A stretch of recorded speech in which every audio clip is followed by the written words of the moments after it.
Good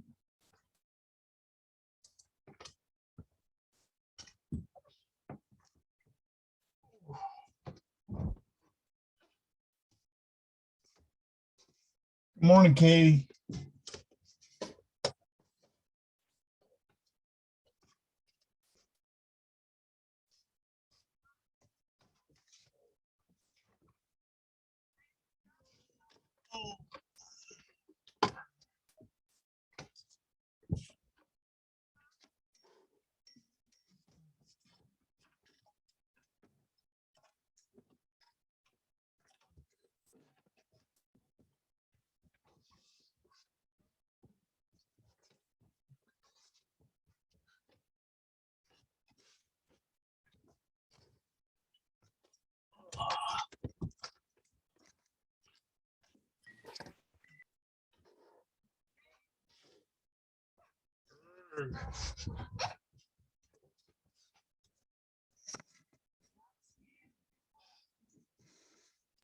Morning, Matt.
Morning, Matt.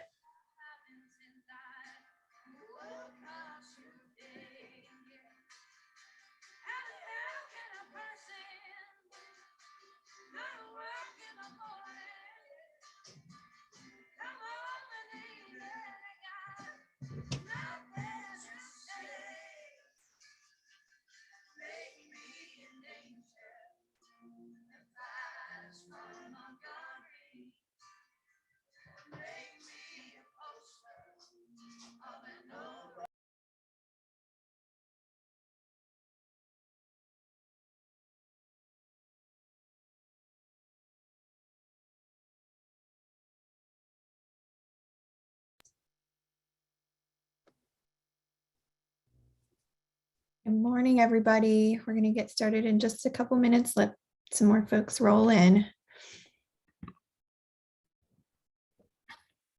Morning, Bob. Good morning, everyone. Morning. How was your Thanksgiving? It was busy. We drove up to Massachusetts to visit our sisters. My sister lives in Western Mass, and my wife's sister lives in Northeastern Massachusetts. And so, How was that drive? we put a lot of miles on I-95, which is not necessarily a pleasant experience. But we got there safely and we got home safely. So we feel fortunate. That's what counts. That's what counts. And it snowed while we were there. So Oh, cool. yeah. Hopefully the snow kind of steers clear of Chapel Hill for a while. Yeah, I don't think we're ready for it. what I have discovered is that I am both a snow and a temperature wimp. Yeah. My New England family are disowning our heritage. Oh, Chapel Hill has spoiled us all. Yeah. Oh, goodness. All right. Well, we'll go ahead and get started. We're at 9:16 now. So welcome everybody to the December Employee Forum Full Body Meeting. Hello. I hope you all had a restful and enjoyable Thanksgiving break. Thank you all for kind of agreeing to kind of shift back to the Zoom mode. We didn't really have a whole lot of interest in the in-person format, so we're going to stick with this. It's logistically simpler and it's simpler on school social work folks who put a lot of work into that kind of complicated setup. So I think Zoom's going to work well for us. But yeah, so welcome and good morning. I'm going to get us started though. Just a reminder that we have a vacancy for our parliamentarian role. Very sad that Kevin is departing.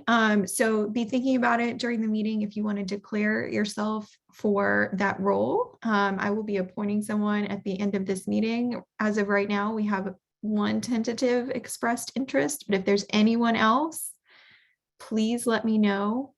Otherwise, I will be appointing our trustee Phil Edwards. So reach out via chat, via cell, raise your hand during the meeting, any which way you prefer. So with that, I will get started with the Chancellor and Provost roundtable. Chancellor Guskowitz couldn't be with us this morning, so I would welcome Provost Bob Blouin to the table. Bob, take it away. Well, thank you, Katie. It's great to see everyone, and just want to start off by hoping that expressing my own hopes that everyone had a terrific Thanksgiving with family and friends and food, and hope yours was as enjoyable as mine. And we are approaching the end of the academic semester, and I just want to personally express my gratitude and thanks and appreciation to all of you for helping us get through this semester, the way we have. Yesterday, we had a meeting of our weekly collaborative COVID-19 team meeting, and we have at that meeting our UNC healthcare experts, and we had a rather lengthy conversation about where we are right now with regards to COVID-19 on campus, in the region, at the state level, at the national level, and with the new variant at the international level. We are in a very good situation, I think, here in Orange County. I wish it was a little bit better with regards to percent vaccination, but we are getting there. At the national level, just to share a few statistics, we're right around 59% fully vaccinated, and about 70% partially vaccinated as a country. North Carolina is right around 57% fully vaccinated and 61% partially vaccinated. And we have seen an uptick in cases. And so we do have a percent positivity right around 8.3% in the state of North Carolina. But living in Orange County and working in Orange County, it's a slightly different story. Our percent positivity in Orange County is right around 1.8%, which is very good. And our percent vaccination is also excellent at 71% fully vaccinated and 77% partially vaccinated. So as a community, as a campus community, our numbers are even stronger than that. Our faculty and student numbers are over 94, 95% fully vaccinated. And our staff numbers are also great and creeping up, I think approaching 89%, which is a terrific number. And so I just thank everybody for doing what you have been doing with regards to keeping the campus open and healthy and viable, and doing your fair share to keeping the campus safe.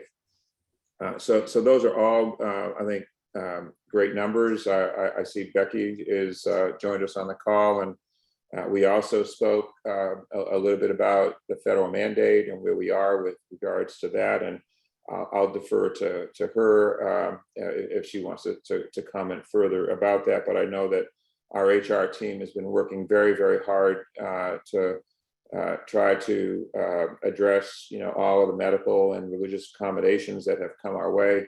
And this has not been an easy task for them. They have very much sought the assistance of UNC Healthcare, and they have quite a bit of experience ahead of us. And so we have learned quite a bit from them and from others across the country in terms of how to handle and manage that. But I just want to thank Becky and her entire HR team for really outstanding work in this space. We did talk a lot about Omicron, and I mentioned this yesterday. It did cause me to go back and recheck my Greek alphabet, wondering why we went right up to Omicron. And I guess Omicron is actually pronounced, I guess, literally 0 micron, which basically means very small. And so in Greek, so the literal interpretation of Omicron is very small, 0 micron. And so Omicron is going to be here. There's no question in my mind that this variant will arrive in the United States and will have some activity. We don't know much about it, and that's the bottom line from our discussions yesterday. One of the things that really makes me feel good about being here is that when I talked to Mike, Dr. Cohen and Weber and Iran, these are people who are having conversations with people all around the world, including people in South Africa. They're talking to the CDC, the FDA. We're getting information about as fresh and as new as anyone in the country. And so, we know that it's probably going to take us about 2 to 3 weeks to learn enough about Omicron to determine whether or not it's going to be problematic for us as a community. So we're watching it every day, multiple times a day, from all around the world, from different places. I am going to be setting up a meeting with our healthcare experts to meet with them, meet at least once a week, perhaps twice a week, to make sure that the university has all of the latest information. And that, I think, is important, and I hope will be important to you, so that you know that we're using the latest information in terms of shaping our campus policies. We are going to stay the course as of right now. This couldn't have happened at a worse time. I think we could all agree with that. Right at the end of the semester, at the end of December, at the time of holidays and vacations, and then a time when our campus will come back together sometime in the second week of January. So we have a relatively short window, to make whatever adjustments that we might need to make once we learn more about this new variant.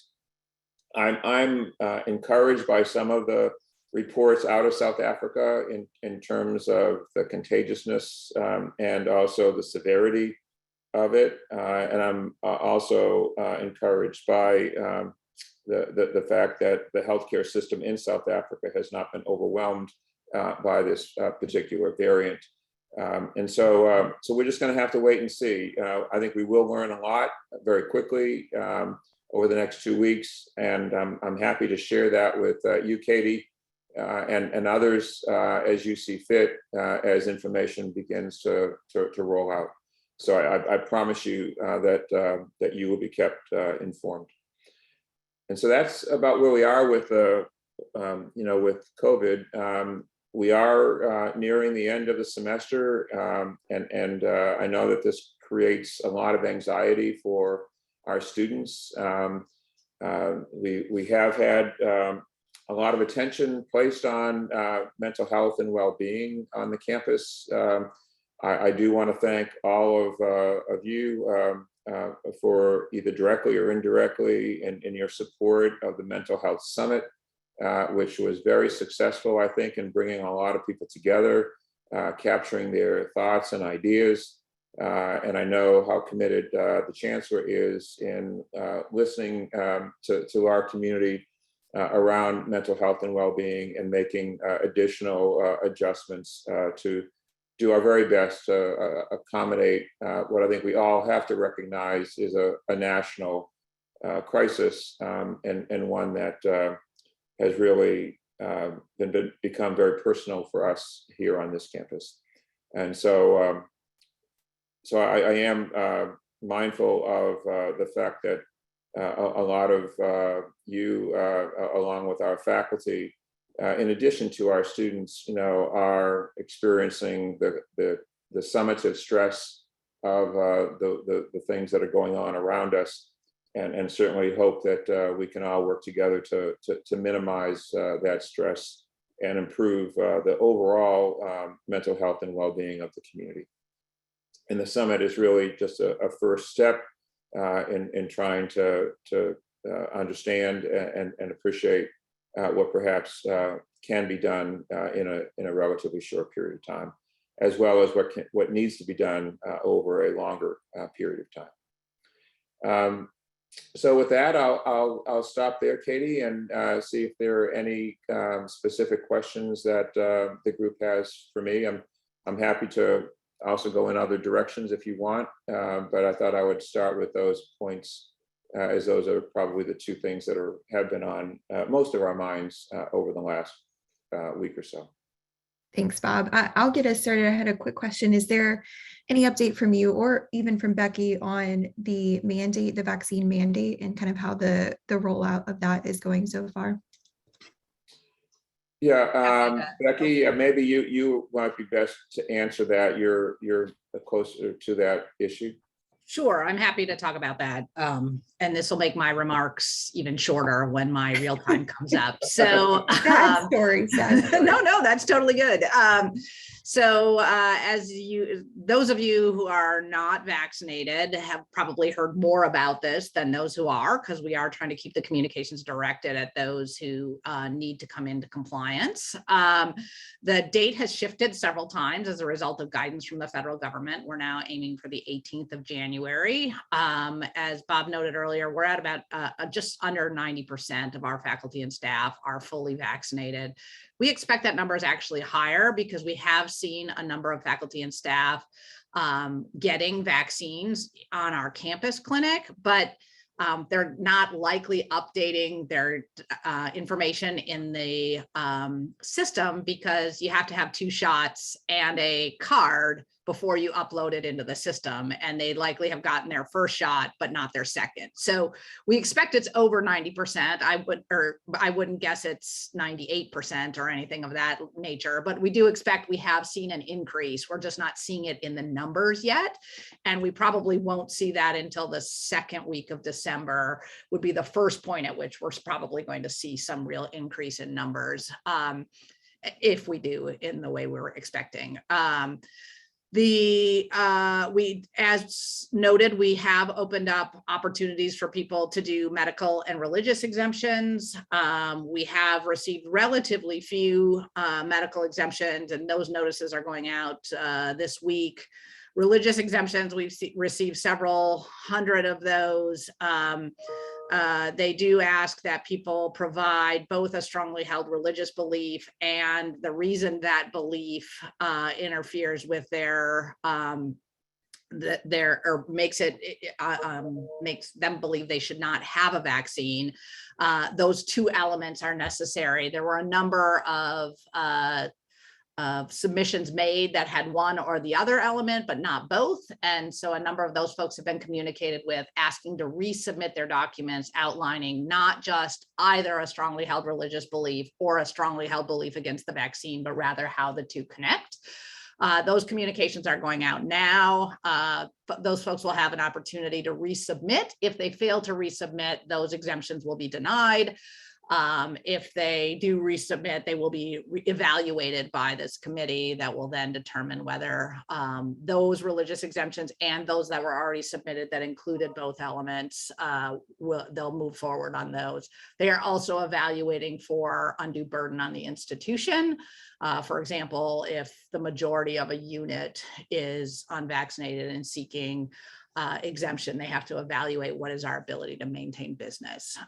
So that work is underway. More communications will probably happen later in the month of December on that.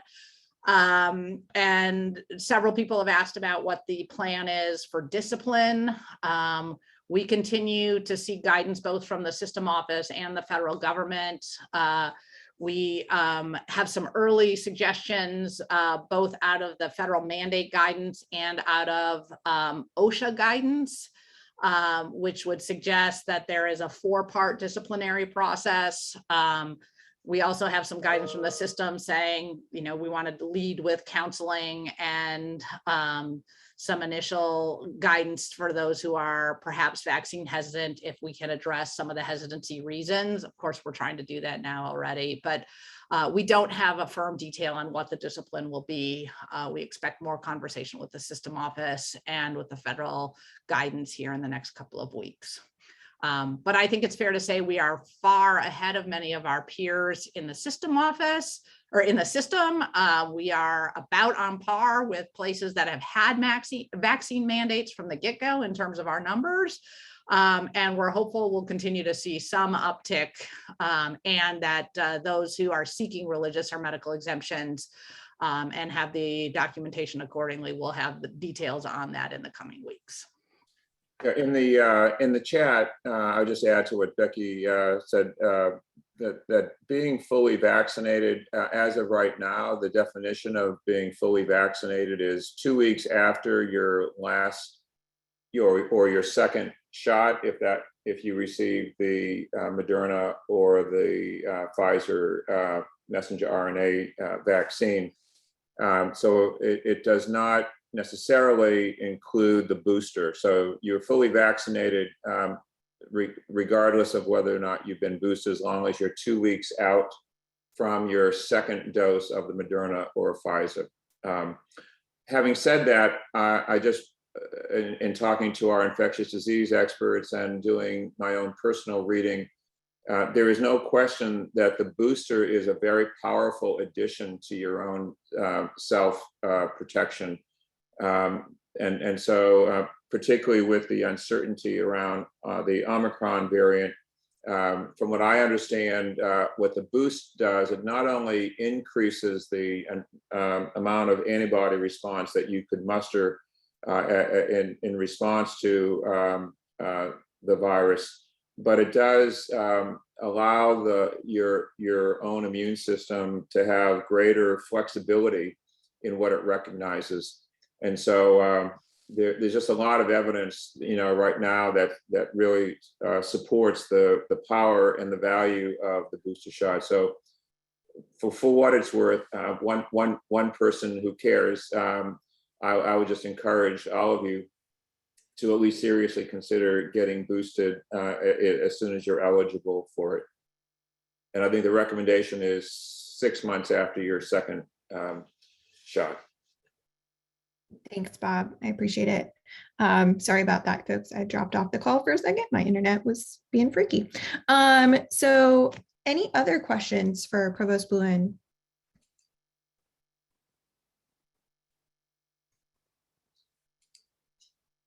You have a great point in the chat. You can get the booster at student stores. No appointment needed. Great plug, Keith. Excellent. Well, I guess I'll take another question then.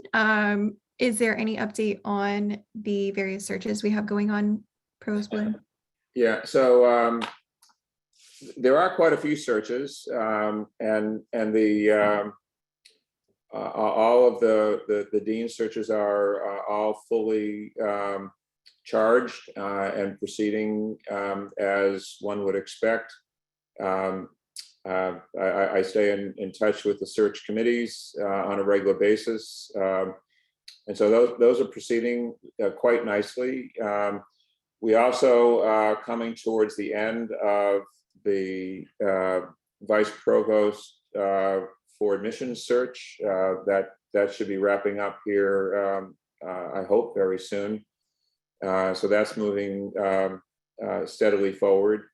As you might expect, I have tried to personally keep my distance from the provost search, and I have succeeded in doing that. So I probably know the least amongst any of you on that. I did have a conversation with the Chancellor, and I do believe, that search is coming to its final stages as well. And I know that he's anxious to make an announcement sometime soon. I can't speak for him in terms of what soon means, but I do know that is coming towards an end. And I'm hopeful that I will be one of the first to know once that decision is made and what the timeline for that is. I have informed the Chancellor that I'm certainly willing to stay on board and to facilitate a smooth transition in whatever way he would like me to serve. And so that's where those are. Well, let me be the first to say we're going to miss you, Bob. We're going to miss you doing these roundtables, but in general, we'll miss you. I know you're going to still be here at pharmacy, so we'll see you around, but thank you so much for those updates. Arlene, your hand is up. Yes, I actually have a question about statistics. Talked about 57% were vaccinated, 61% partially vaccinated. Is it 61% of the 43% that were unvaccinated, or 57 and then another 4% are partially vaccinated? The latter.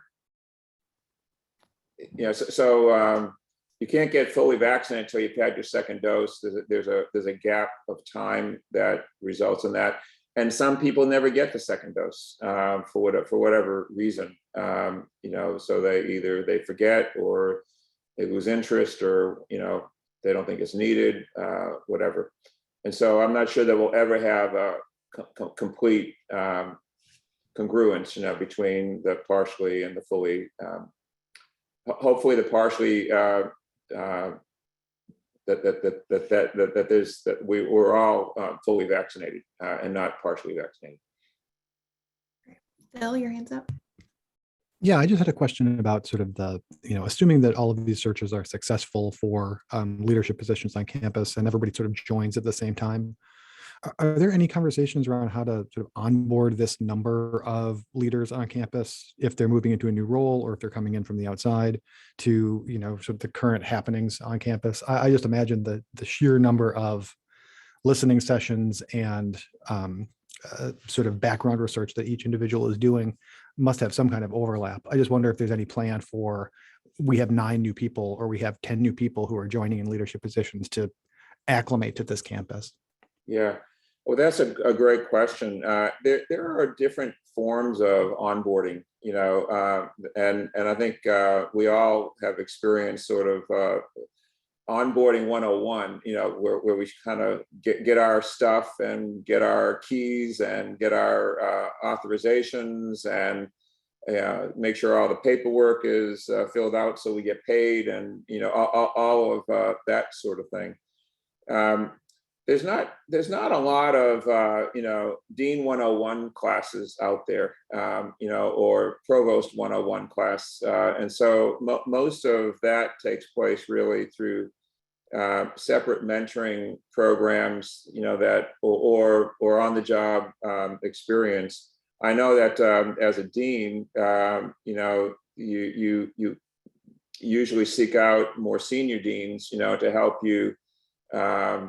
Sort of learn how to be a dean, because a lot of people who assume those responsibilities haven't been a dean before, as a lot of people who assumed the provost position, may not have been a provost before. In fact, that probably is the norm rather than the exception.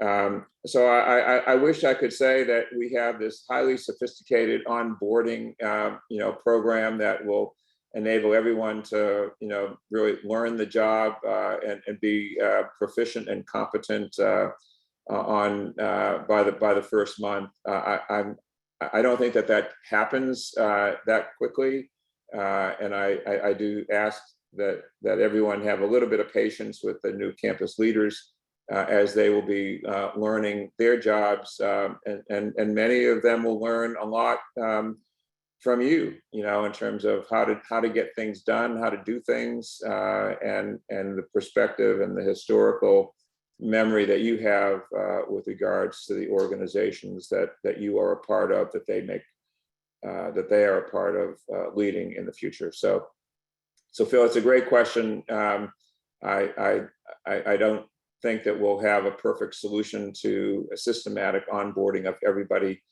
in a comprehensive fashion, but I do know that there are a lot of opportunities for new campus leaders to grow in their jobs, and certainly one of the big parts of learning the jobs is talking to people, and I certainly hope that deans and provosts will extend themselves quite a bit, particularly during their first 6 months, and engaging faculty, staff, and students in a very personal way, so that they not only can get to know the individuals within their organization that are critical to the success of that organization, but also can learn a lot about how the organization works, and how they can maximally utilize the talent that is in the organization to the organization's advantage. Great. Thank you. Any final questions for Provost Blouin? All right. Well, thank you again, Provost Blouin, for that helpful update. We're going to move quite right along to our special presentations portion of the agenda.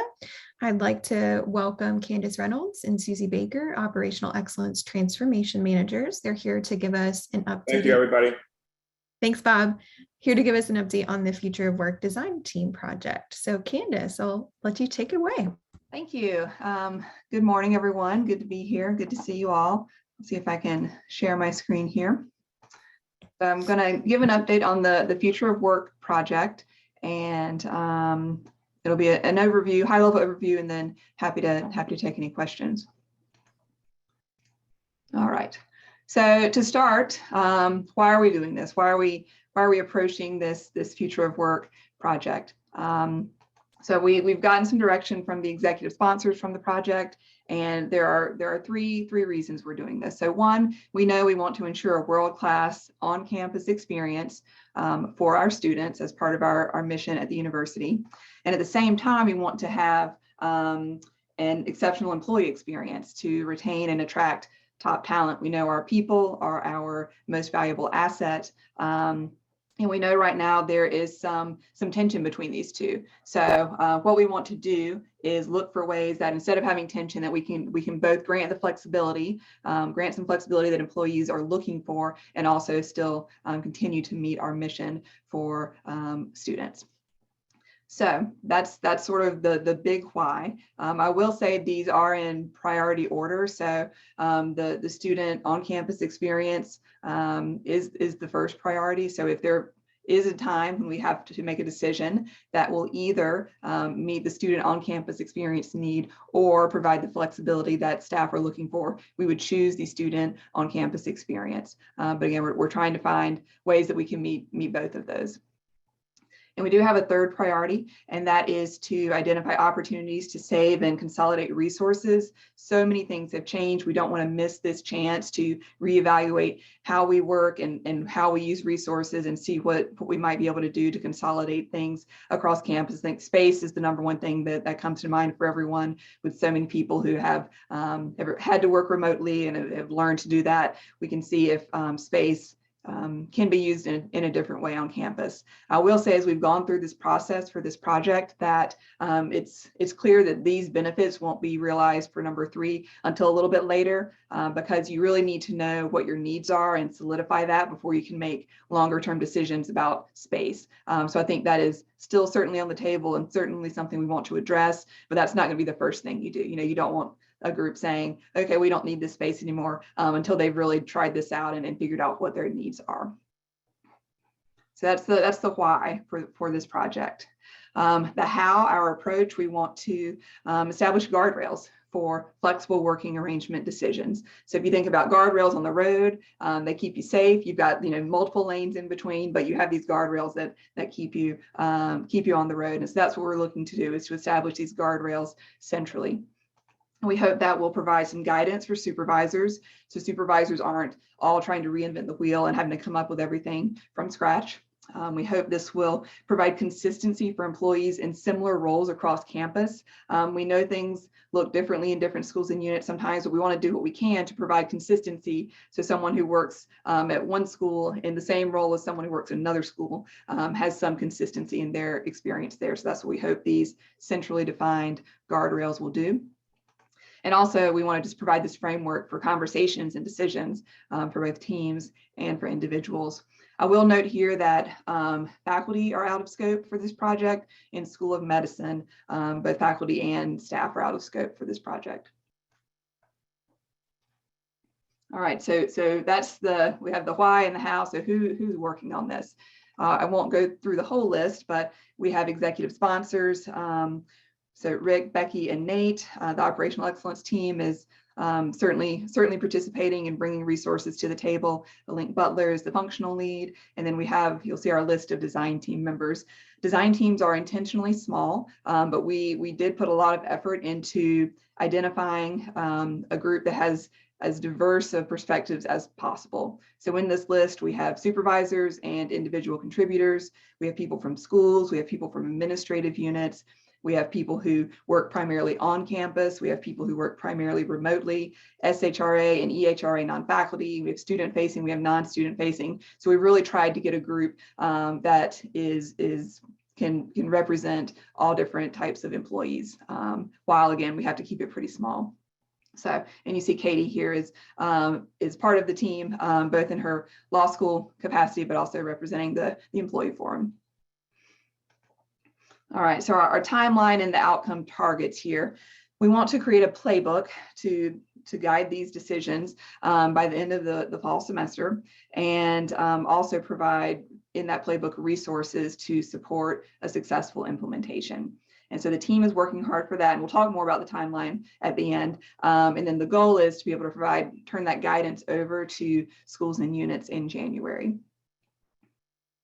And we know this is important. I mean, it's important to everyone on campus, to staff. Really want to know what's coming next and what's happening. So that's why we have this pretty short timeline that we're approaching here soon to try to get something out to you and get this process moving.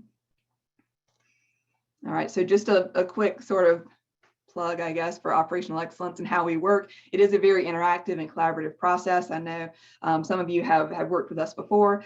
We have 8 workshops with our current timeline, and so we have lots of flip charts and post-it notes and moving around the room and really try to get everyone engaged. It really is a workshop experience. It is not a sit and listen to me or Susie talking. So we are engaging everyone and really trying to get the most out of those different perspectives that we have in the room.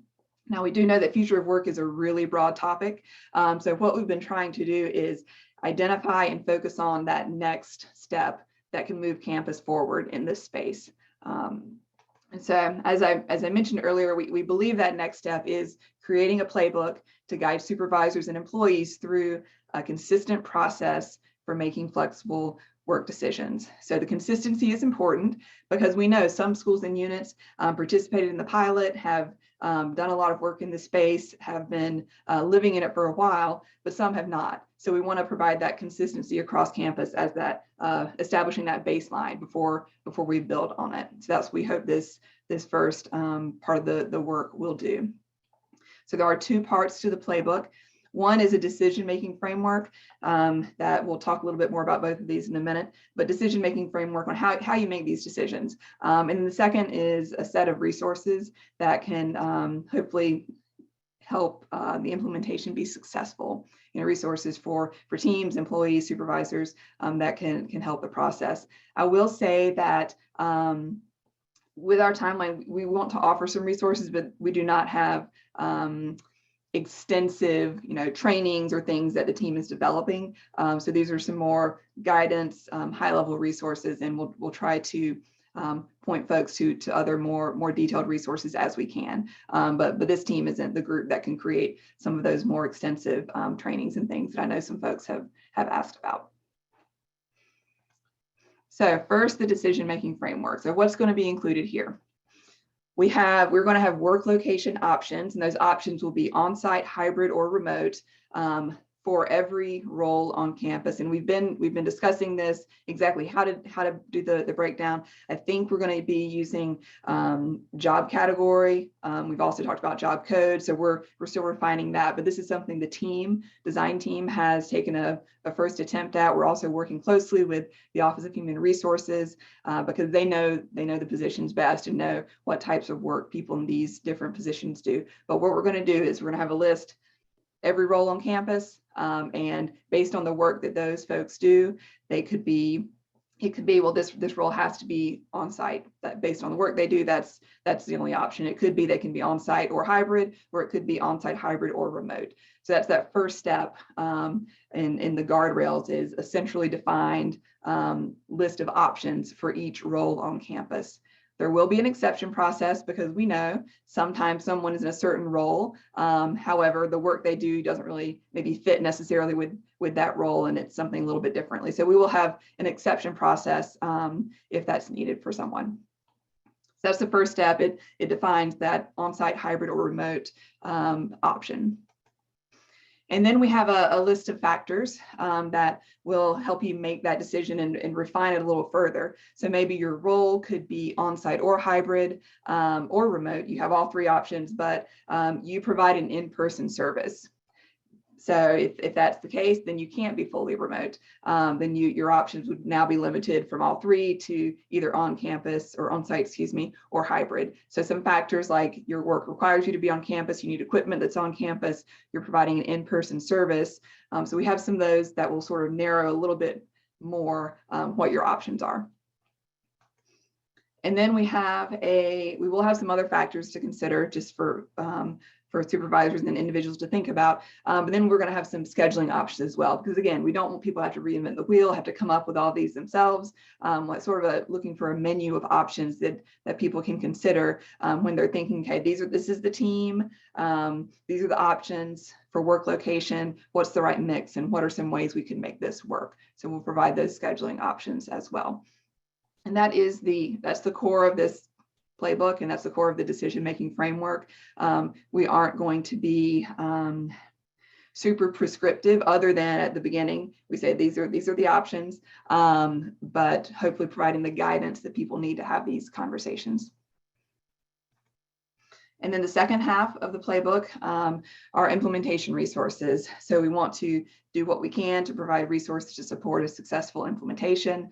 We'll have information on communication and collaboration with hybrid, remote, and on-site teams. Some information about connecting with campus, although I think we ended up changing that to the Carolina experience or something. This is all still work in progress. We were working hard on it yesterday at our workshop. Some information security requirements and best practices for people who were working offsite.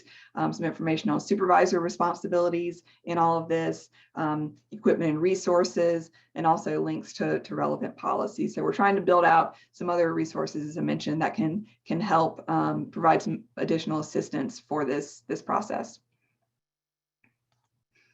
And then the timeline. So I think everyone probably is aware there was a flexible work location pilot that began in July and ran through the end of December, or runs through the end of December. And there was a recent announcement that pilot is extended through the end of March. The Future of Work, project is meeting now. Those workshops began in October and are happening now to develop this playbook and these resources for staff. And then we're fast approaching the point where this will be shared with the university leadership by our executive sponsors for approval. The design team is making recommendations, and that will need to be approved by university leadership. So that point is coming up soon, where we'll share that and get feedback and tweak as needed. But we'll go through that approval process.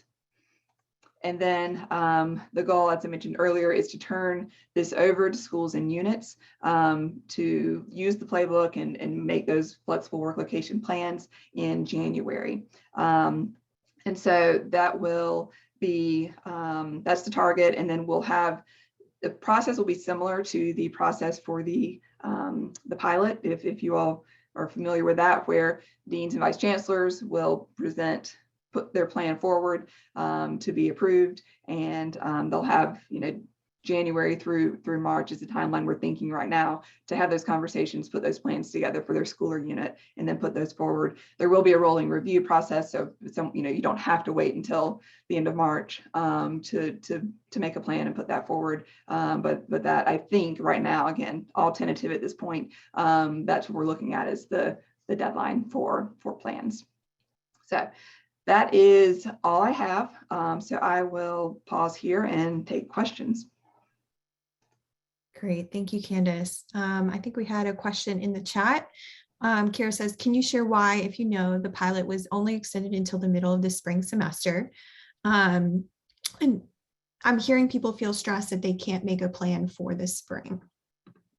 So the pilot was extended through the end of March because we know that people want to know what the next steps are going to be. So we didn't want to say no decisions are needed until next summer. We felt like we were at a place where we could say, okay, we have some information. Let's start making these decisions. So that was the thinking there. Again, dates are still tentative. It depends on when we get approval on the playbook and what that looks like. So I don't want to say it's set in stone that the end of March is the last part of the pilot, but that is our target because we know there's a lot of anxiety around what's going to happen, what the future is. So we want to make sure we get this process moving.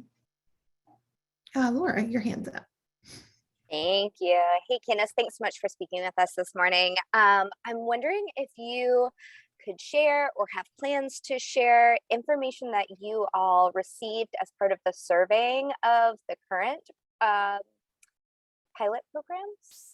Sure. So we did have an amazing response rate. So I appreciate everyone who participated in that survey and responded. It was a 59% response rate, which if you're familiar with surveys is pretty much unheard of.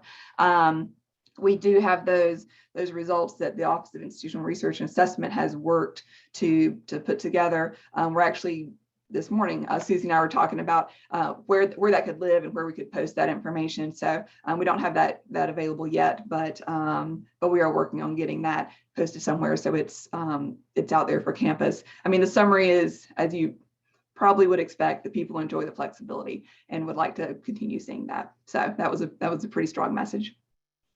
Great. Were there any other big takeaways that you just remember off the top of your head? I mean, that was the loud and clear message that came through. But we are going to share those results. It's just sort of a process. There was a lot of work for institutional research and assessment to put that report together, and we just need to figure out where to put it. But then we'll get it out to folks. That's great. Thank you so much. You're welcome. Great.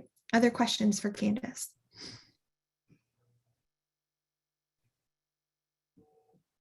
Tracy, your hand's up.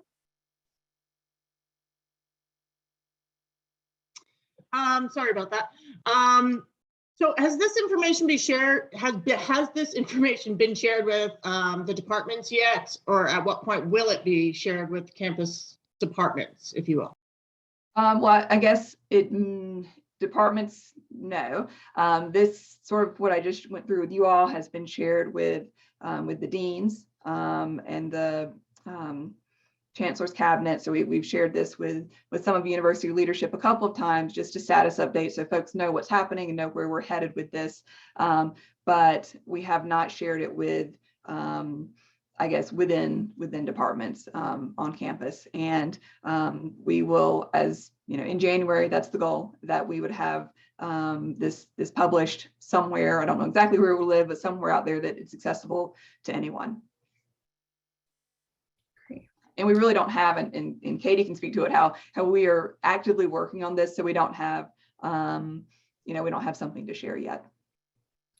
And I'll also kind of bring some thoughts as a member of the design team that we've kind of reiterated throughout the process, that this is kind of a a 2.0 of future of work, but it leaves room for future kind of improvements and building upon this playbook and making it broader and better with the time that we have. I mean, obviously there's only so much we can do, but we're hoping that, you know, a future of work 3.0 and a future of work 4.0, like eventually we will kind of build upon this and make it bigger and better. So Jacob, your hand is up. Can I 1 second? Thank you, Katie, for saying that, because I should have mentioned that before. This is a future of work is big, and we are trying to take the next step with this playbook, but we fully acknowledge that there's a lot that can be done in this space. And so this sort of January release is not going to address all the things or solve all the problems or anything like that, but it is, I think, the good next step for campus. So thank you, Katie. Jacob. Yeah, I suppose I had a kind of a mixed pair of questions. But the first one was with regards to resources. I understand that that's kind of very much towards the latter half of the process, and that it's difficult to figure out where you're going to be making, you know, where you're going to be saving money and where you're going to be saving space until you actually have a plan. I am curious if someone is also kind of monitoring ongoing resource usage, because even while the plan is being formed, the university is still very much moving forward with new hires and new spaces. And I'm just wondering if that's being included in that process. And the other question was on the exemptions, is that going to be kind of considered unit by unit, school by school? Because I know that across job titles, there's a lot of variance between schools. So I was just curious if that was also being specifically addressed. Okay, so first question, is the project team looking at current space utilization and what's happening right now? No, we're not. I know things are still happening on campus, but that's not something that's part of our scope of work. The sponsors are, though. So, The sponsors are paying attention to that. Yeah. Yeah. Thank you, Becky. And yeah, and Nate Knuffman's also on the executive sponsor group. So that's a good point. For the exceptions, that will be it'll be on an individual basis. I mean, we're trying to be as thoughtful as we can and really try to think of what types of work people do in each role. But we know there are edge cases, and we're not trying to cover everything. So I don't know exactly, I can't say exactly what the process will be for exceptions, but we'll have that. It will probably go through the similar process that we've used for the pilot that worked well, where a dean or vice chancellor can submit that. So don't know yet, but we will have that defined so folks can go through that process if needed. Great. Any other questions for Candace? Well, let me say thank you, Candace, for coming out and giving this presentation. I think it's really helpful for us to hear kind of where we're at so far, and kind of looking forward to January and any help that we can provide in rolling this out to campus. We're glad to help. So we'll be seeing each other over the next couple of weeks, and I'll bring more updates in January, folks. So excellent. We are right on time, y'all. Okay, this is unheard of. Becky, it is time for our traditional HR updates, and I will turn it to your trusty Zoom screen. Hello, Becky. Hello, everybody. I hope you all enjoyed a nice Thanksgiving and are counting down. If you're anything like me, I'm looking over to my left. The 20, maybe not even 21 work days between now and the winter break. Who's counting? Nonetheless, I hope you're all doing well. I, for the first time in a really long time, have a little bit of an update related to the budget. I wish I had even more of an update than I do, but as you all know, the General Assembly passed a budget and the governor signed it. That budget outlined a 2.5% salary increase for all university employees in each of the next 2 years, and a $1,000 bonus for employees in year one, and a $500 additional bonus for those making under 75,000. It might be 70,000. I can't remember whether it's 70 or 75,000. It's 75. Thank you. 75,000 in year one. Sorry, there were a couple different versions out there initially. So thank you for keeping me honest. 75,000. that what happened after the governor signed the budget is the data went back, or the statutory language went to the Office of State Human Resources, and they have some questions about how to implement based on the way the language is written. They're working those out with the budget writing staff at the General Assembly. As soon as they clarify their questions, we will then get their guidance added to the system office guidance.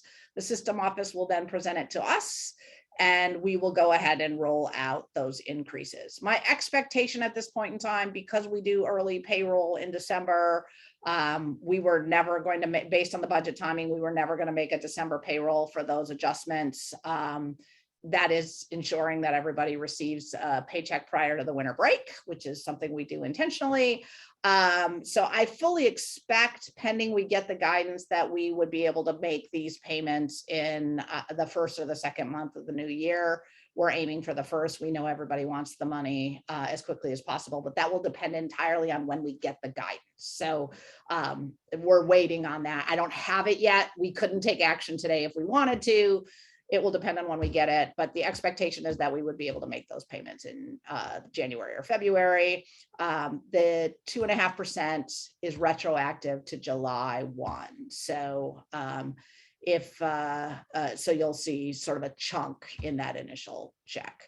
Then a handful of months later, we will be in the second year of the biennium, and you will see another 2.5% bump. That one obviously will not be retro. It will be done on a timely basis. So that's very good news.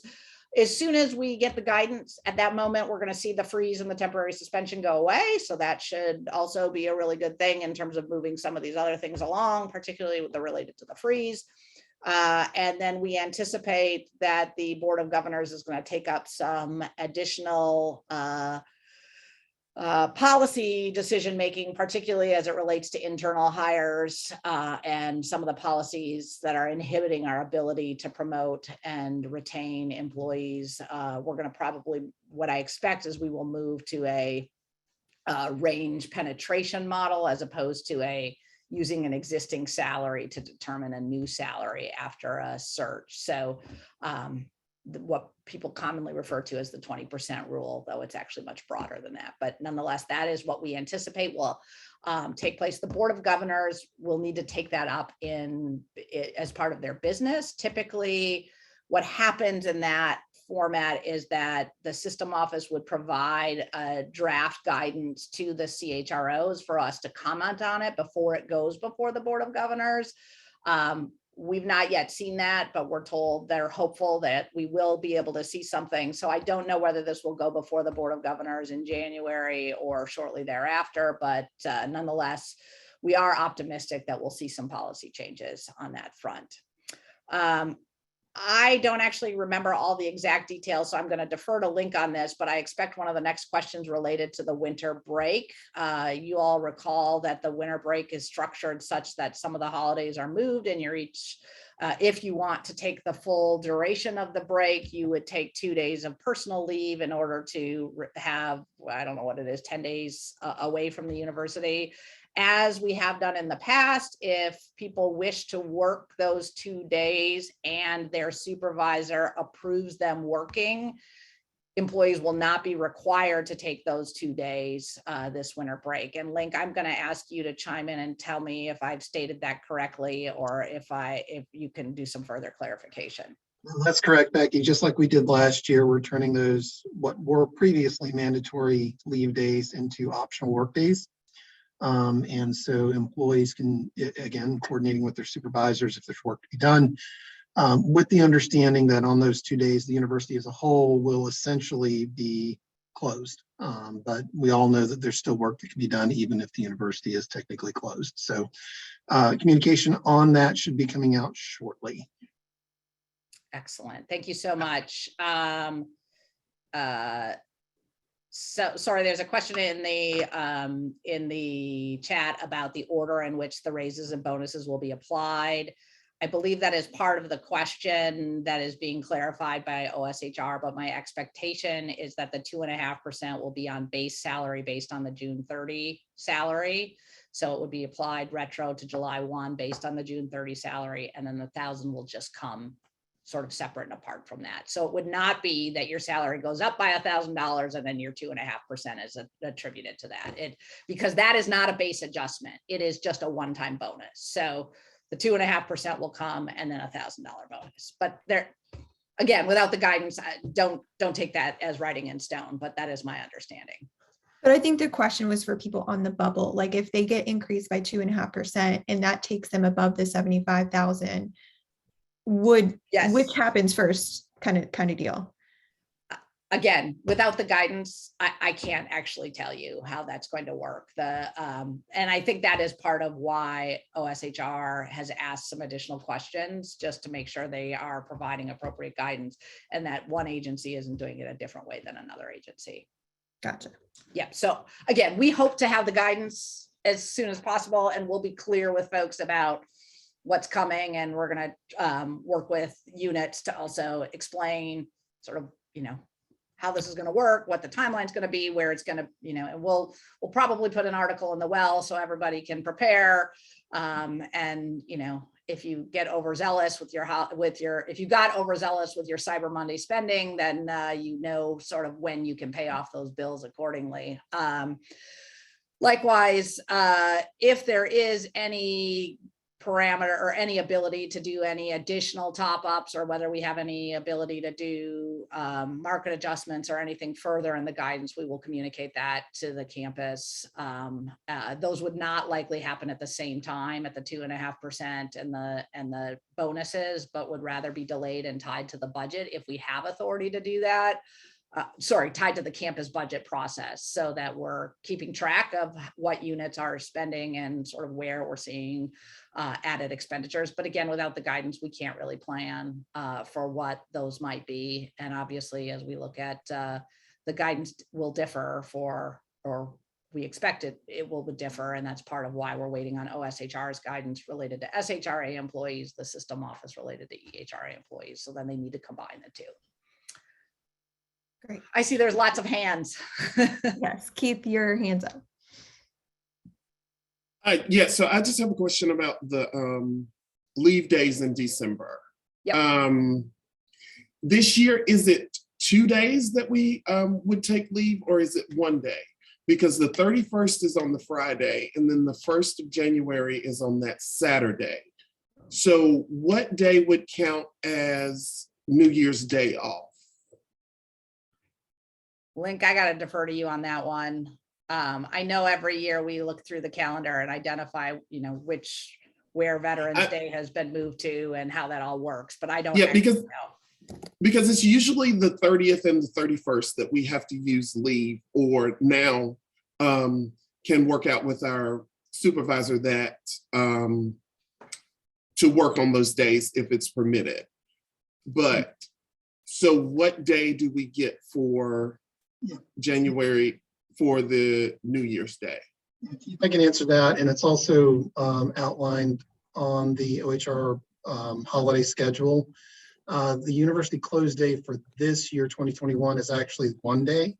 It's Thursday, December 30th, which is the day that was originally designated that employees would have to use leave, and that's the day, of course, that we would make for the option work day on that day.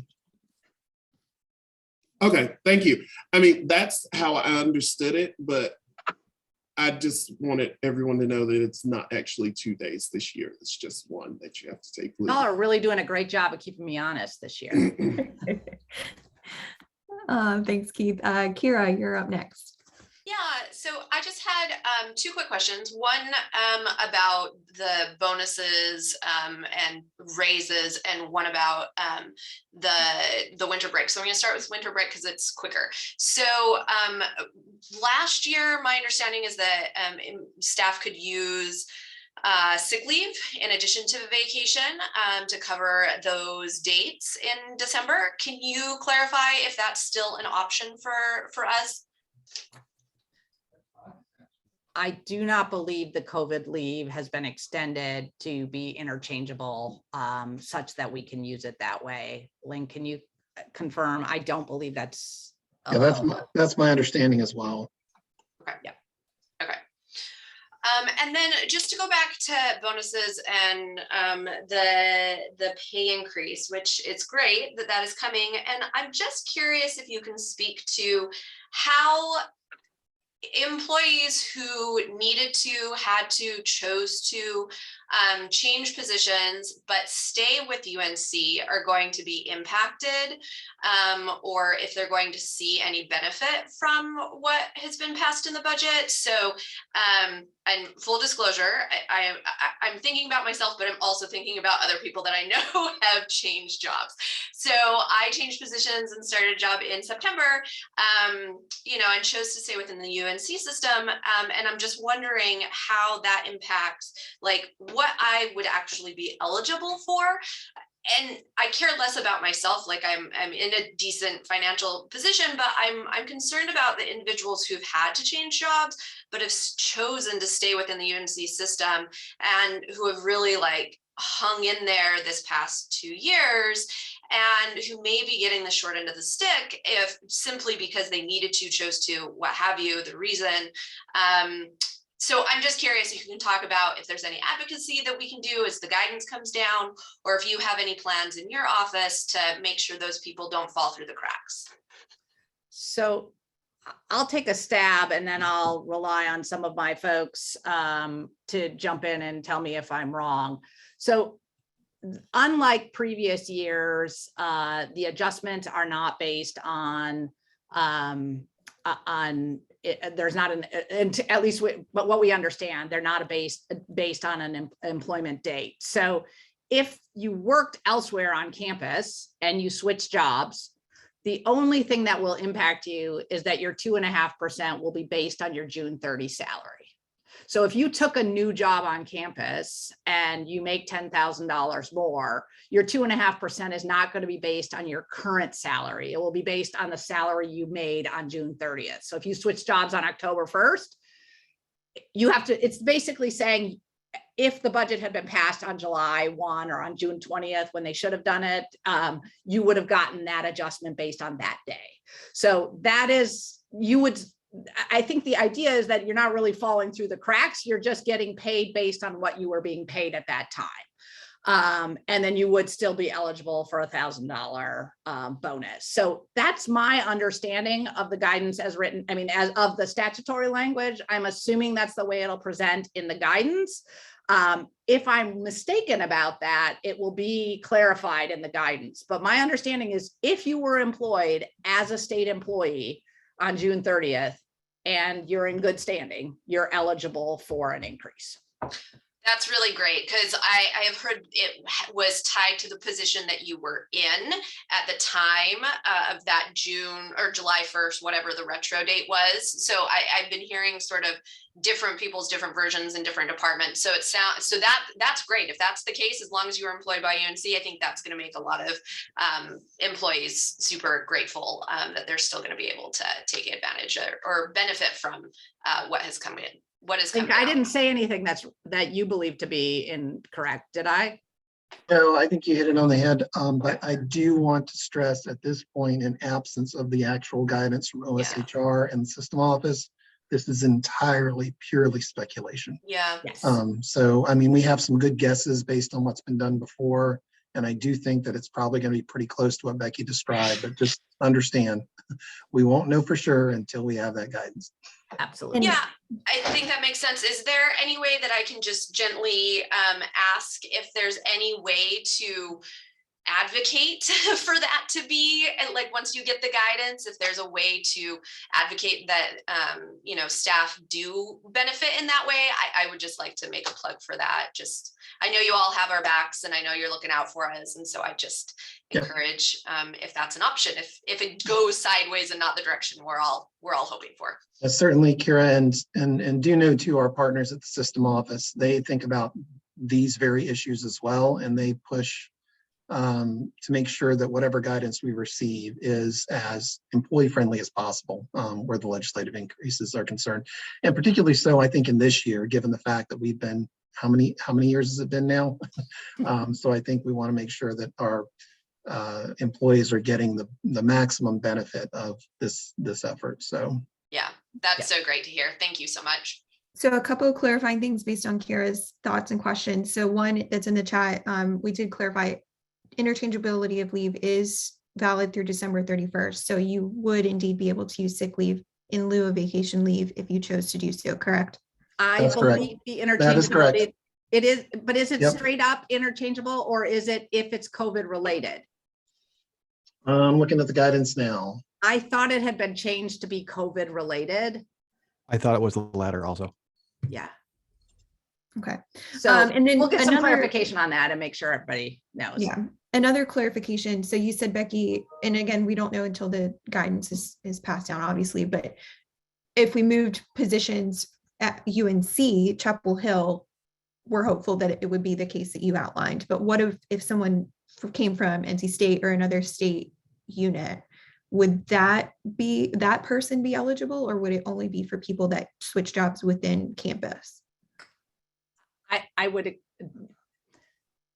hope it would mean they were eligible, because in the past, there have been versions where as long as you have maintained state employment. Now, that said, the burden for a 6-month payment becomes on the unit that is now employing. So I don't know, because we've not really had a situation where we've been retro by 6 months. I don't know. And I'm hesitant to speculate on that, because I just don't think we have an example in the past of the way they've done things. And as you all know, the legislature has done some things in the past, and then every year they change it. Our bonus leave is a prime example. One year the rules around bonus leave look like this.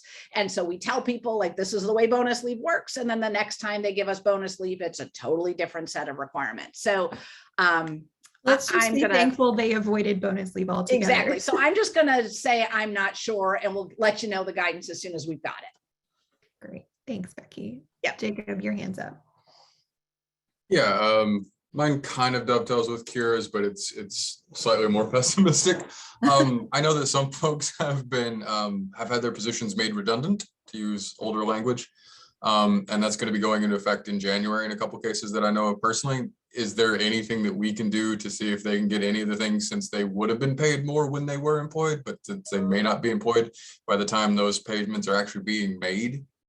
Yeah, that's actually, I think, one of the reasons we're waiting on the guidance. That question, it relates to people who are retiring at the end of the year. And if payments are not made in January, or not made until January, what do we do with those folks?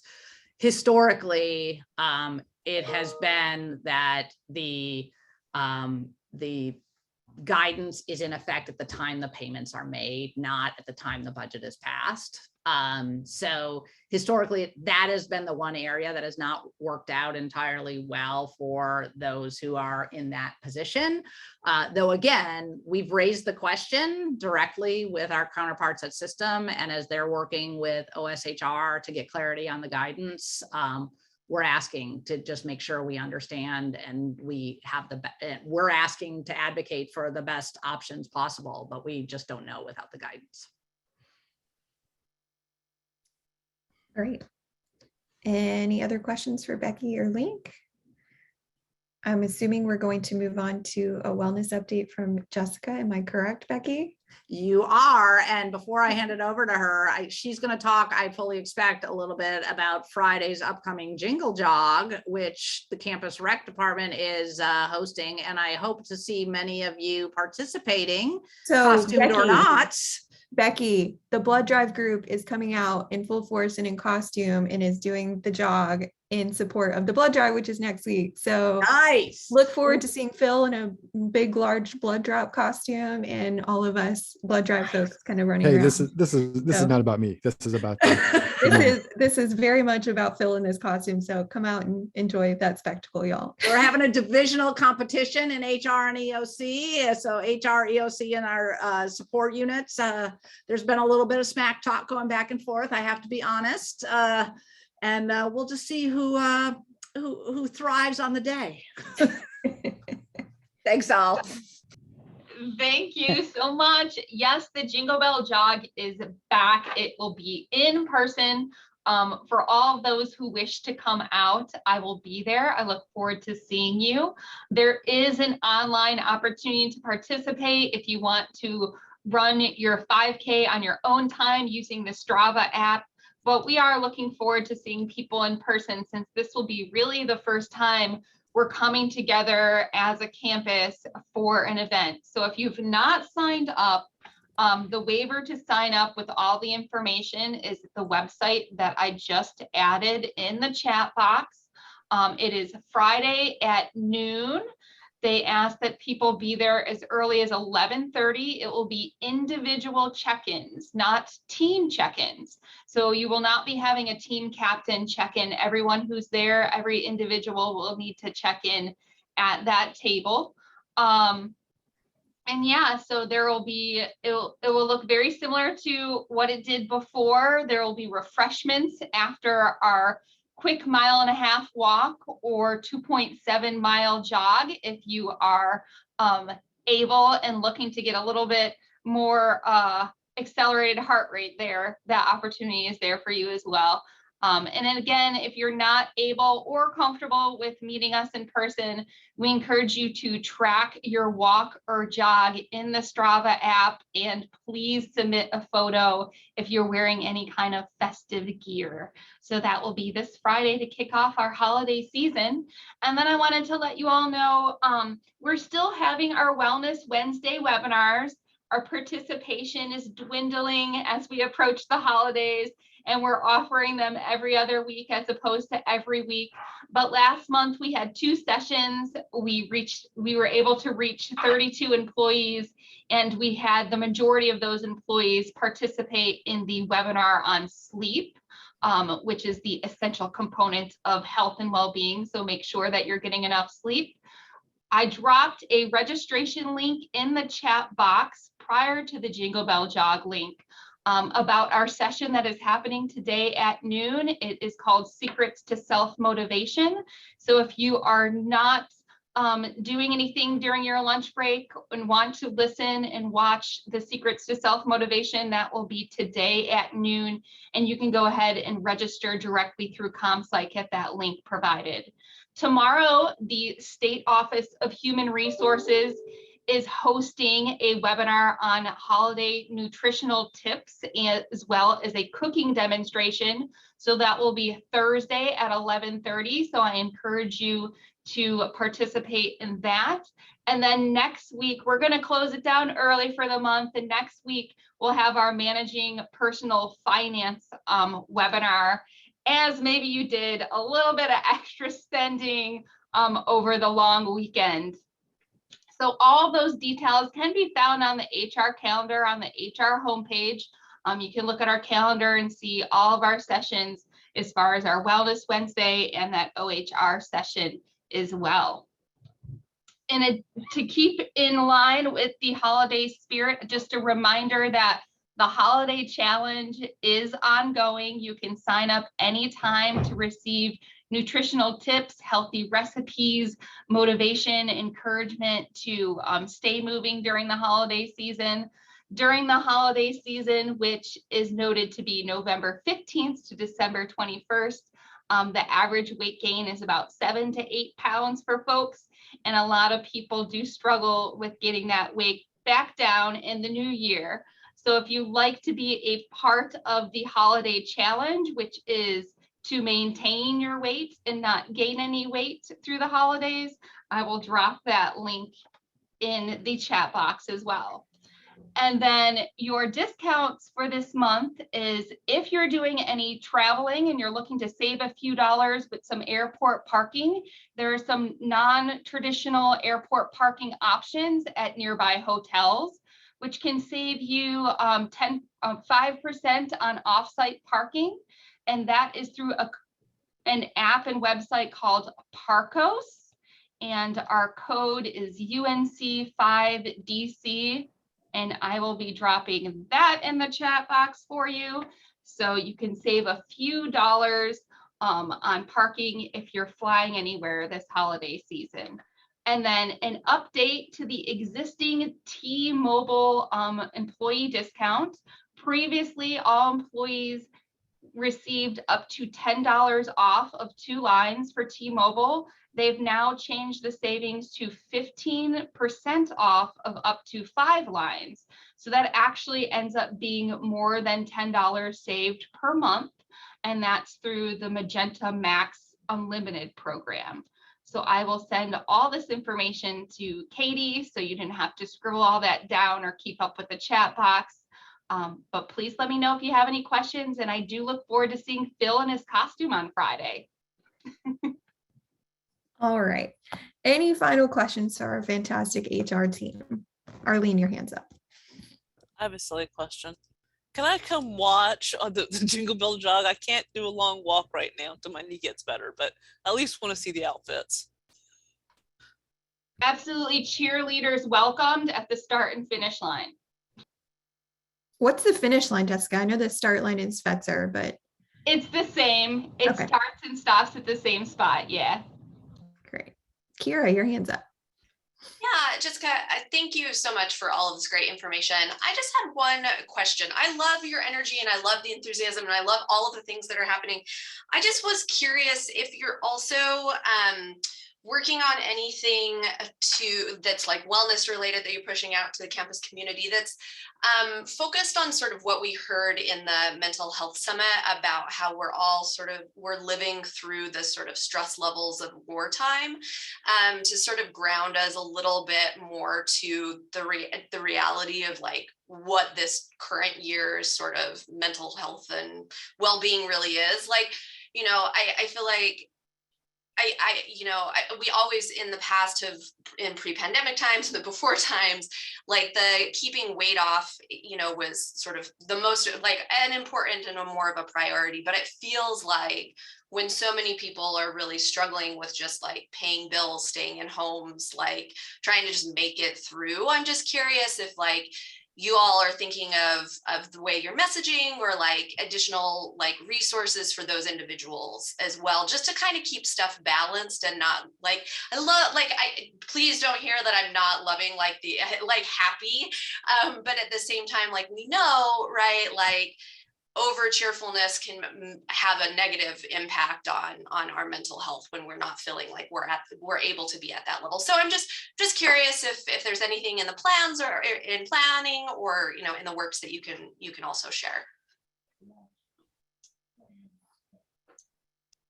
Sure, Kira, thank you for bringing that up. And I would be happy to talk with you more about your own ideas offline, or anyone in the group who wants to contact me.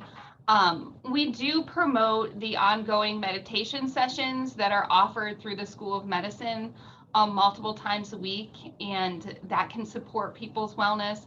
We're always promoting our EAP services, although, you know, that doesn't always seem like the warmest message. It is a very valuable resource for people to get those 3 free sessions per issue per year. That's available to employees. So we just want to make sure that there isn't any confusion on that resource and how many sessions employees can get and how their health benefits can cover additional sessions. We are actively planning our wellness and appreciation event, which will be, you know, knock on wood, in person on March 18th this year, which will be a joint event of Employee Appreciation Day as well as our annual expo event. So that will highlight some appreciation things and some things that we do throughout our wellness week or our in-person wellness event. We haven't met since 2019, so it'll be good to come together. But there's always mindfulness topics throughout the day. We're hoping to have massages again. And then, you know, even though it may not seem directly related, we have the physical, we work really closely with Campus Rec to promote the different sessions that they have and have fitness demos throughout that particular day, but to encourage people to stay active too, because that physical movement absolutely plays an impact on your mental health as well. But I'm open to, you know, any of your suggestions on what we could be doing more aside from promoting the things that already exist throughout campus and through our state benefits. We could jump into Kira. Jessica works with a fantastic group of folks from across campus, our wellness champions. It's a very active program. She's highly engaged with those folks. And so there are some things that are happening, I think, in some of the campus units at the local level that maybe aren't being managed as much from the center. But just a tremendous group of people that she's working with that work to do a lot of the things that I think you're interested in and you're talking about, that address more of the mental health aspects, in addition to the physical well-being kinds of things too. So I wanted to make sure that I pointed that out because it's a lot of work with that group, but it's a lot of meaningful, critical work too. Yeah, that's great. Absolutely. And I sit on the Culture of Health committee over in Gillings now, and it's been a point of conversation in our committee as well. And, you know, not just making sure we're balancing like the fun and like the familiar with the like sort of current times we're living in sort of activities or support, and also being mindful of our language, right? Like, I mean, I think in the past we've used language like you know, like like a wellness challenge, right? And I think a lot of us are feeling like, do we need another challenge in our life at this point in time?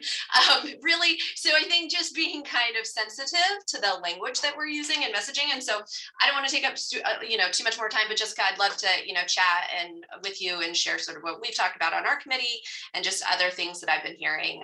We can take that out of this meeting. Absolutely. I look forward to it. Great. Thanks. So I'm going to switch things up a little bit. So while we still have Becky, Link, and Jessica, and if you guys can stay on for just a couple minutes, I'm going to move something forward from our new business section. We had planned to kind of debrief after the mental health summit, given the high level of participation from staff, and have an opportunity to discuss kind of the follow-up from that event in this setting.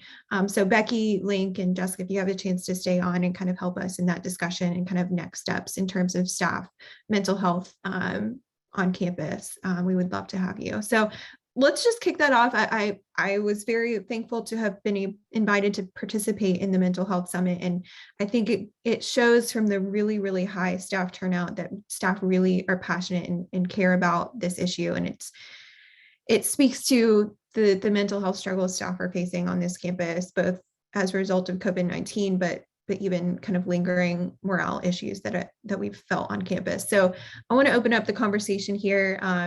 And Becky, Link, Jessica, if you want to start us off, or if delegates want to kind of start off the conversation and just kind of chat about and debrief from the mental health summit. So opening up the floor here. Well, I'll just jump in and say that I think the challenges are real, and we're all at every layer of the institution feeling them. We're seeing them in outcomes as we sort of look at the resignations and retirements across the institution. Some of that is COVID and mental well-being related. Some of it is planned, for particularly around retirement, and there's lots of other reasons behind it. But we're acknowledging that those numbers are going up and trying to figure out how we manage that.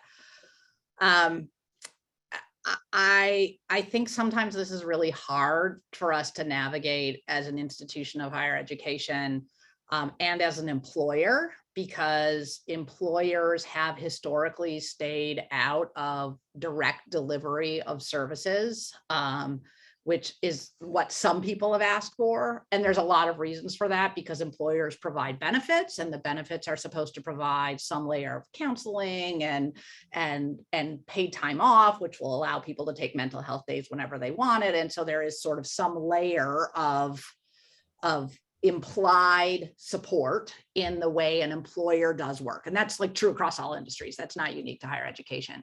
But a challenge in higher education is that we have some direct delivery of services to students, and we have faculty and staff working in the same place that those students are. And there are some unique mental well-being challenges to our environment. So how do we navigate this moving forward?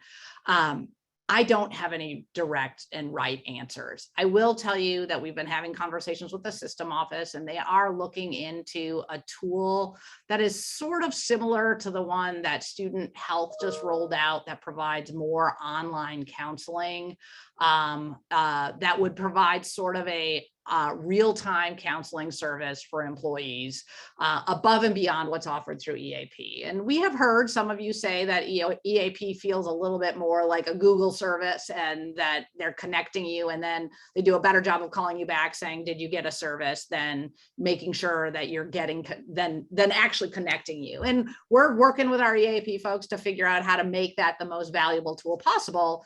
But it's also, and it was stated at the forum, or at the event. Yes, there we go. Thank you. A number of times that there's a limited number of mental health professionals available in the workforce right now. So figuring out a way to match our needs with what's required is a real challenge. So there's some of that.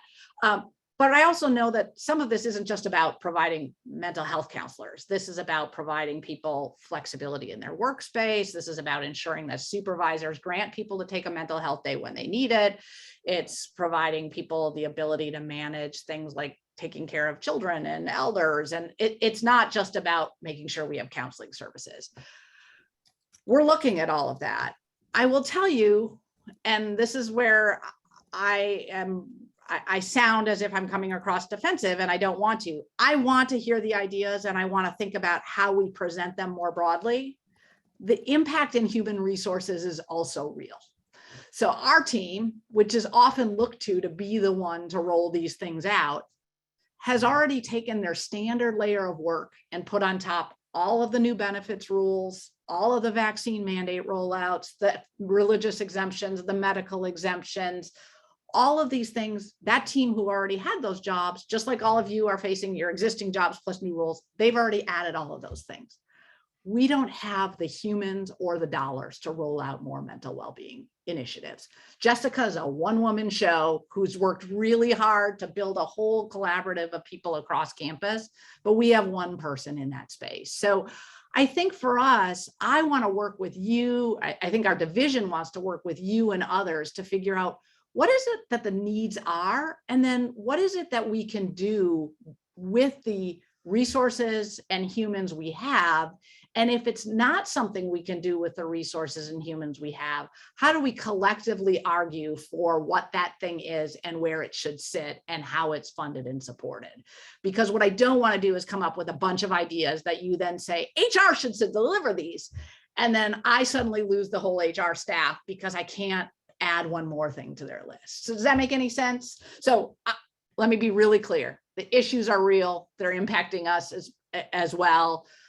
I really think we need to think about creative ways we can address things, but also recognize that we're in this employer space. So there are some things that we deliver just as part of being an employer that are going to stay there. There are some things the system office hopes to deliver. And there's lots of things happening on campus, some of which are not highlighted enough that we can do more to do. And then there's perhaps a pot of new things we could deliver, but we need to think about how, with both human and financial resources, we might do so. And now I'll shut up.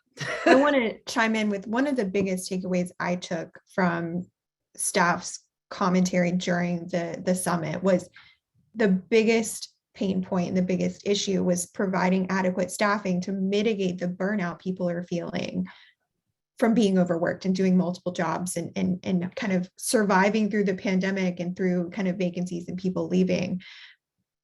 Like that was the biggest kind of thing that in both the faculty and staff session, but also in the session at the end where they were asking questions to staff of kind of, it just was overwhelmingly the number of responses that were related to that. So I think one of the biggest things we can do beyond providing services, as you mentioned, Becky, is a pain point for us as an employer. Sorry, there's a fire truck outside. Is just trying our best. And I think the elimination of the freeze that happens when we get a budget guidance will help. But I think that's the biggest thing we should focus on in terms of how do we kind of improve the morale situation on campus. So I would agree. I'll just say that. Shayna, your hand's up. And along those, thank you, Becky and Katie, along those same lines, is there any indication that the essential hire form is going to go away anytime soon?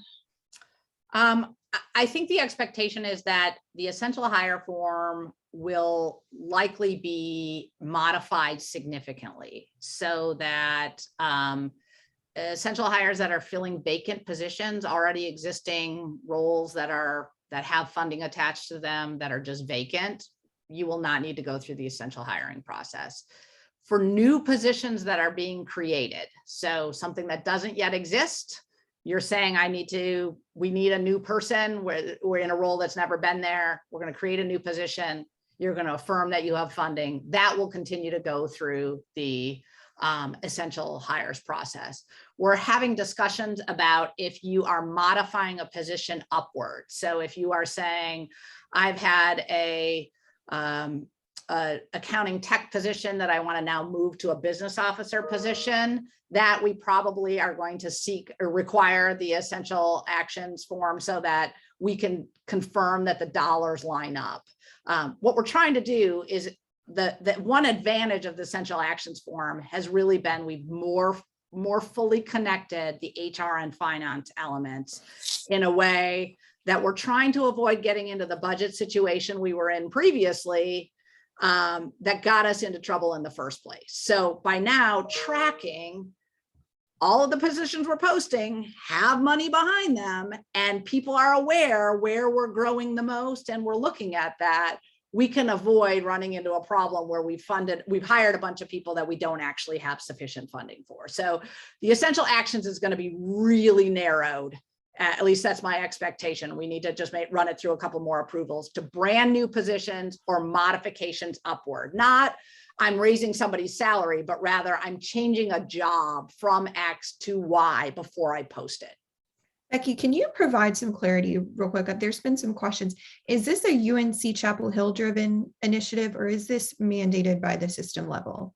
So the system requirement under the temporary suspension is that all positions, all HR actions of these kinds had to be approved at the chancellor level. So the essential actions form was our mechanism to ensure that we were bringing everything together and having them approved at the chancellor level.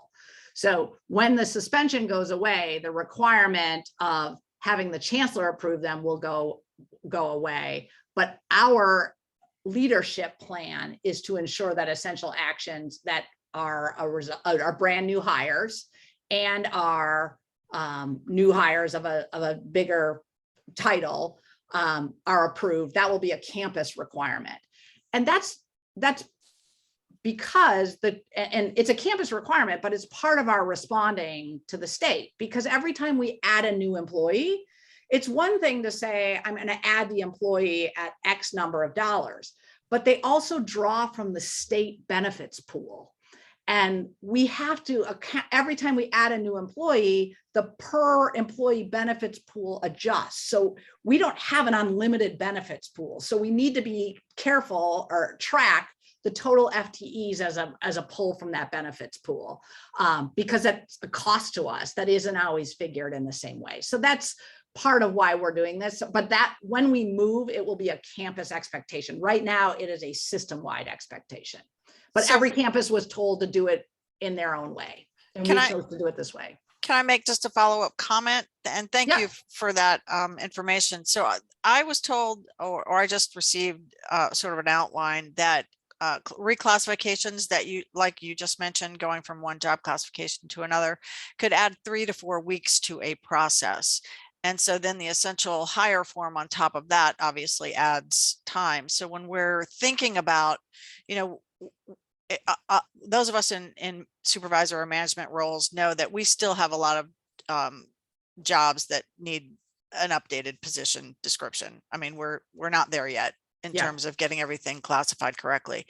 And so now coming into almost 2 years of this intense, stressful environment, if we are some of the unlucky departments that are left with vacancies because people have literally had it and they are leaving. Now we are looking at, if they've been here for a while and their position hasn't been reclassified for a while, now we're looking at 3 to 4 weeks, and then the essential hire on top of that, which could be another 2 weeks. So if we are in that position, we're looking at really just life being an utter nightmare until all that happens. So just wanted to add some context about what all of that actually looks like on the boots on the ground level. Yeah, I mean, I think it's a fair comment. You know, this is part of the reason we encourage people to update job descriptions as part of the performance review. So you're not actually looking at having to update just when people leave, because that creates a challenge. And like you said, it creates a bigger delay. I get it. Essential action review is more time, but we have moved everything through. I meet every week. I review personally, Link, me, the finance office, the chancellor's office. We personally review every one of those forms every week, and I turn them around every week. It's the one meeting I will not cancel for any circumstance. And I've done it from vacation because I know it's important to everybody. So I get it, but we're doing it in a 1 week turnaround. And I want to, like, I know it's a problem, but if we don't put in some checks and balances and we find ourselves hiring people without ensuring that the dollars are there or without making those checks, then we have to have discussions about layoffs and budget cuts. I'd rather take a week on the front end to avoid a layoff and a budget cut discussion downstream. So we'll do whatever we can to turn those around as quickly as possible. We'll talk to our team about the reclass and the adjusting to figure out what we can do to help. We're going to do everything we can to turn around because we know the pain you're feeling, but I also don't want to eliminate the checks and balances without ensuring that we're going to, because I think that's about protecting the well-being of our employees long-term as well. And so we have to have a little of both. And thank you for that. And I just want to clarify that some of these positions have been attempted to be reclassified, and we're told the budget isn't there or no for whatever reason. So it's not like managers are sitting on this and haven't tried. Yeah. Because of budgetary reasons, some of these positions that are definitely underclassified and need to be reclassified have been told they couldn't be. So it's not just people not doing the work. I just wanted to make that I totally get clarification. that. And I mean, but the other part is we don't want to reclassify them if there's not money. Like, and therein lies the problem. So Yeah. you've got a lot of people that are underclassified and have been underclassified for a very long time because they have been told there is no money. And so that to me is super, super unfair. But thank you for acknowledging sorry, I want to be clear. I'm not suggesting we keep people in positions that are underclassified. I was interpreting that as when people leave, we're doing the evaluation. What I don't want to do is approve a reclassification if there are not dollars to match it. And that's what's been happening for the last number of years. Yeah. Fair. Liz, your hand's up. I don't want to exactly rehash what Shana just put very excellently, but Becky, honestly, let me give myself as an example. My supervisor and manager left. We were a 2-person team. That leaves me for an entire department for research in ophthalmology, some school of medicine. And so what I want to absolutely cut to the chase about here is I am doing work I'm not supposed to do. I am not getting paid to do that work, and I haven't even been trained to fully do this work. So we're working on what to do next because I'm supposed to develop a sort of hybrid. I'm supposed to be me, research coordinator, and take on some of the roles of manager. What's driving me crazy literally today, mental health crazy, is that I don't know what to do, and I know I'm going to get pushback on this. And it shouldn't even be my job to push how my own job is going to be, but it's a unique opportunity. So I appreciate that. But I'm already doing this work, and to have this get truncated and postponed and prolonged through a system that has valuable checks and balances, but this is like an emergency. And I know we've got an HR rep that we're going to intersect with this, and it's actually due today, and it should have been done 2 weeks ago. But where is the shortcut for, there's a point of diminishing returns. There is no manager besides me. There is nothing. If I were to leave, that means 5 research projects will tank because nobody else in my department knows how to do them. Yeah. So where's the shortcut for something that's like a fire that needs to get put out? So I hear exactly what you're saying. And I think some of the issues here are being conflated. We've had a temporary suspension and a temporary HR and a freeze that have Right. limited our ability to do anything. And we're trying to come out of that. And we're trying to also maintain what parts of the suspension allowed us to put a better handle on ensuring that we're lining up resources with humans so that we can free up new resources to do some of the hiring that Katie's talking about. But there was nobody paying attention to how the things all aligned in order to know where the free resources were to be able to do the hiring in the right places. And I don't want to say nobody was doing it. There are a lot of people doing their best, but we didn't have all the tools in place to make it happen. So we're trying to build processes that are as employee friendly as possible, but there's also like those layers of things, and you're not alone. I mean, I think Link's heard me say a bunch of times, like there are lots of days where I feel like I don't have any answers that are positive for people because we're stuck with a lot of rules that are really difficult. We have clinical trials that have not been able to happen because we don't have the staff to run them. So this is true in lots of places across campus, and we haven't been able to fill the positions to get them to run as quickly as we want. These are things we're working on. I don't think a 1 week approval process is the only source of the trouble. So we have to look at the full process, the full complement of the how we get people to apply for the jobs that we have open. We are not right now the employer of choice compared to many other places, and that creates some added challenges. The fact that we're getting raises is helping because it means that people see that like there is hope, but that's been a challenge for us, and that there are lots of other industries that have been able to move more quickly to provide employee support than ours has. We're trying to tackle all of these, but I hear your issue, and I do think your HR officer really needs to take on a much more aggressive role to figure out how to move this forward. Right, But because I mean, my manager, her salary is sitting there. The money that she was gonna get paid, but she's gone, is there. Right, And but the we work haven't been has to able, get done, under and, like, all of I'm- these approvals, we haven't been able to move all of those things. Having nothing to do with the logic of the money is there or not, or somebody else asks, well, what if the money's not state money? Doesn't matter. Hasn't, the rules have applied to all funding sources. So I don't want to get into one-offs on individual job categories because we'll be here, or individual jobs, we'll be here all day. I want to be clear, we can work with you. Our team is available to work with your HR officer. We can try to help move these things. We want, like, as much as we have to be the purveyor of the rules, we want you to be successful in your jobs. And we are working to find a way, an answer, a way to yes.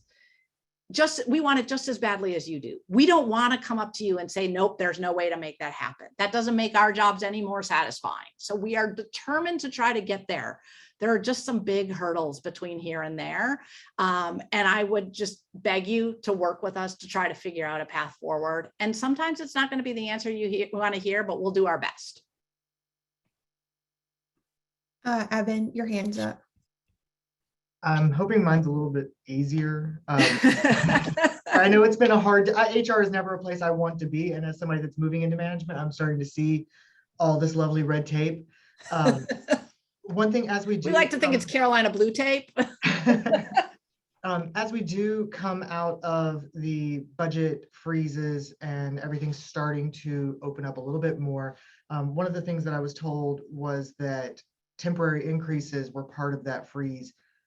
Is that something that is going to be able to move a little bit faster through the process, knowing that we do have, 6 weeks on a reclass and a this and a that, and we do have a person that is taking on that workload and has maybe for 6 months now? Obviously, I know we can't retro, but are we able to get them a temporary raise quicker potentially?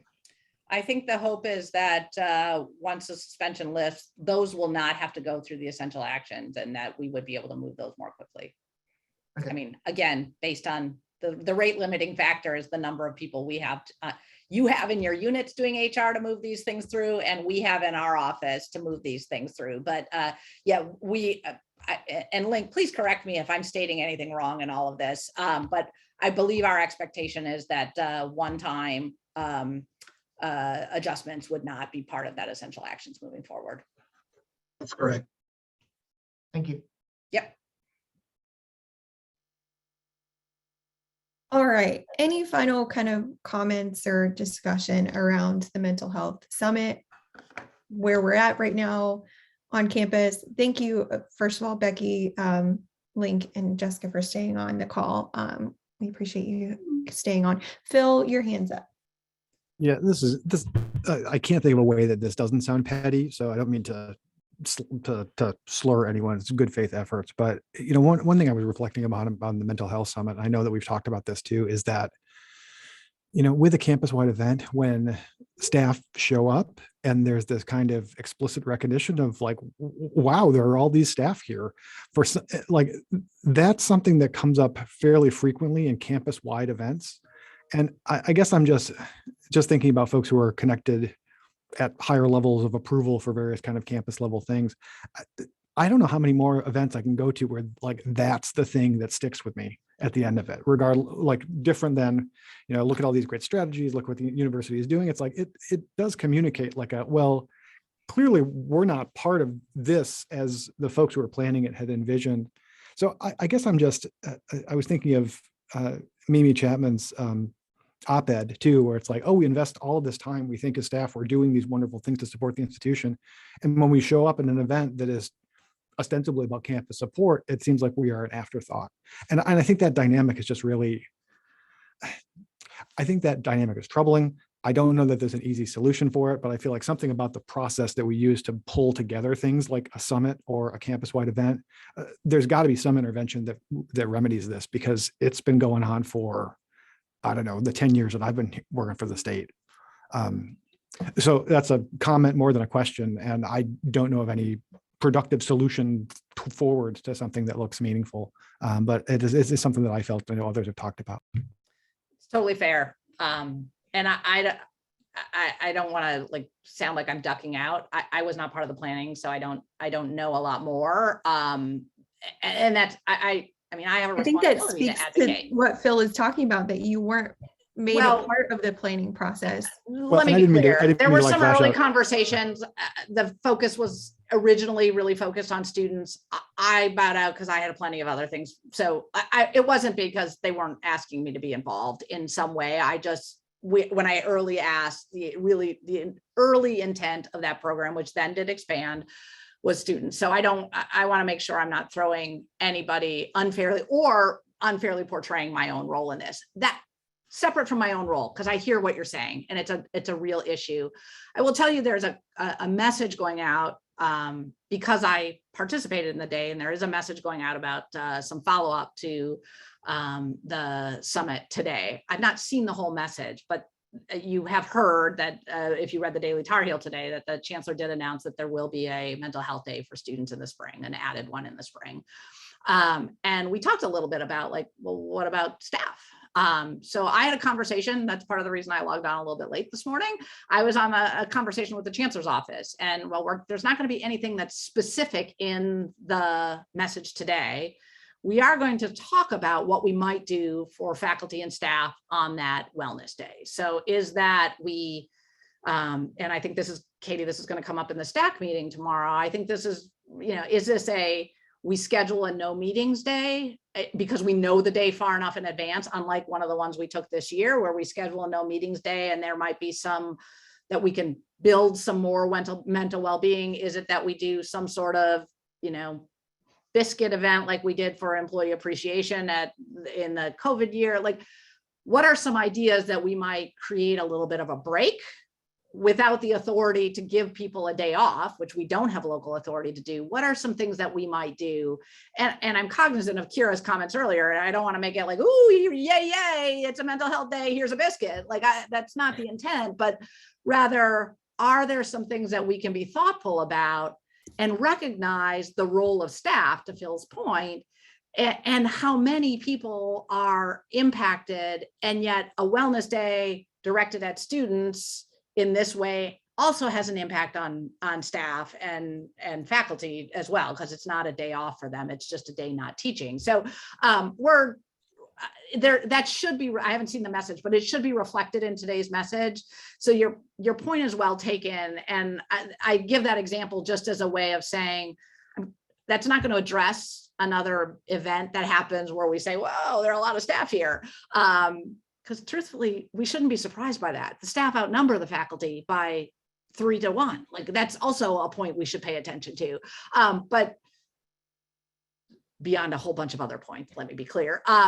But I do think your point is well taken, and it is actually being heard, and that there was even a call saying, like, how do we address this in this message that's going out today? So it's not moving as fast as I might like, and that is just one tiny example that is not going to solve for that problem. But I hope it shows that the noticing is happening not just by those who are staff, but those who are planning the events. Kevin, your hand's up.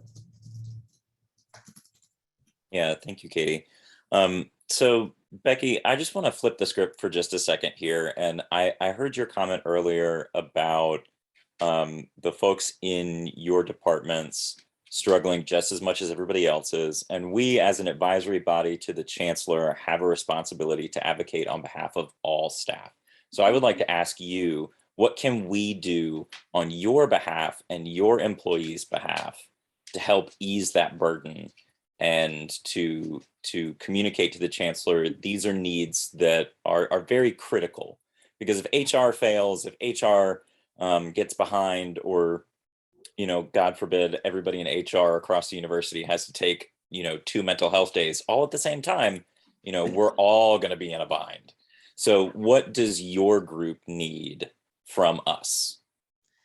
Thank you for that. That's very kind. I think I can answer that in a couple of ways. One is, I think, continue to do a lot of what you're doing. I mean, your advocacy is working. I think the Chancellor is keenly aware of the challenges. And in fact, at the most recent Board of Governors meeting, stood up and said, I'm really concerned about the well-being of our employees.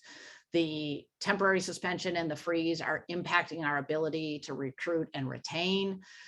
We're unable to maintain our workforce in the way we need to in order to support our mission. So he is keenly aware of the issues, and he hears about it from this group, from the STAT group, and from me. So, and a whole bunch of other people in informal and formal ways. But I think continue to do what you're doing is one thing. I think when I said earlier, like, if we have ideas about things we can do, just being cognizant that having an idea and saying either the university or HR should do this, we just need to stop and recognize, like, yeah, we should do that, but who's going to do it? Like, and sometimes I even said to Kevin recently, I don't want you to think I'm not interested in providing more mental health resources to our employees. That's not the message at all. It's that I don't have a workforce to make it happen. So before we start asking everybody, what are your ideas to make this better? Let's talk about what are your ideas, and then how are we going to resource and fund them? So my ask to you is, how do we collectively work together to create ideas, but not just dump them on a unit? Like, I don't want to come and say, like, I really think the student union should be doing these things. Here, Keith, do these 23 things, you know, like, I want to make sure we're collectively working together. And I think if you have ideas, let's just talk about them, or let's, like, not just say, I want this great thing to happen, but I want this great thing to happen, and to make it happen, it's going to require 2 hires and an investment of $40,000. Let's put it all together as the initial package, as opposed to something thereafter. And then the last thing I would say is something I've said before, and it comes across as overly trite, and I worry about that a little bit, but thank the people around you and share a little kindness, because I think at the end of the day, most of us are doing our best. And all of us have some really lousy days. And some days, those days impact what we do in the office. But if we can recognize that most people are doing their best most of the time and want the same things out of this place that you do, I think a little kindness goes a long way. And so I would thank your colleague. I would thank your HR officer. If you happen to get on the phone or get to see Link or Anjanette or Jessica or whoever else on our team is on this call, give them a shout out. If you have ideas for things that Jessica should promote from a wellness perspective, please send them her way. If there are ideas that you think we could better communicate in the work well, let's talk about that. But at the end of the day, be kind and be thoughtful and continue to do the advocacy work that is so important. I sometimes get really heated. You can hear my voice rise. I get excited about this stuff. Sometimes I get a little defensive because I know everybody's working so hard. But at the end of the day, like, I'm on your team. This place only works if our people feel good about where they are. And this place only works with the people. You know, we aren't a university without our people. So that part is, I think, key. So thank you very much for the question. I hope I sort of answered it. Thanks, Becky. Shane, your hands up. So thank you. Oh, your audio is up. You went quiet. Yeah. Can you hear me now? Yes. Okay, sorry. I sat on this.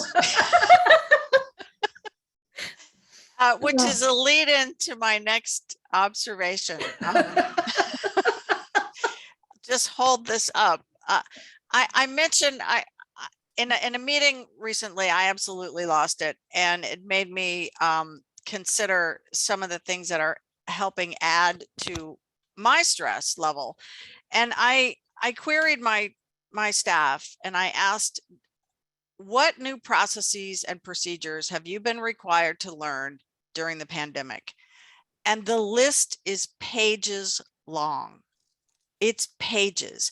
So at one point, you know, when we want to roll out all these new platforms and be the cutting edge, if you're doing 50 of them at the same time during a global pandemic, I don't see how that is sustainable. And so I ask that, can we just acknowledge that technology, new platforms, everything that we're experiencing now all adds to this sense of stress and burnout. And this, I will say this lands predominantly on staff. My faculty come into my office irate that things can't happen in 24 to 48 hours. And they don't understand that things can take 2 to 3 weeks. It doesn't make sense to them.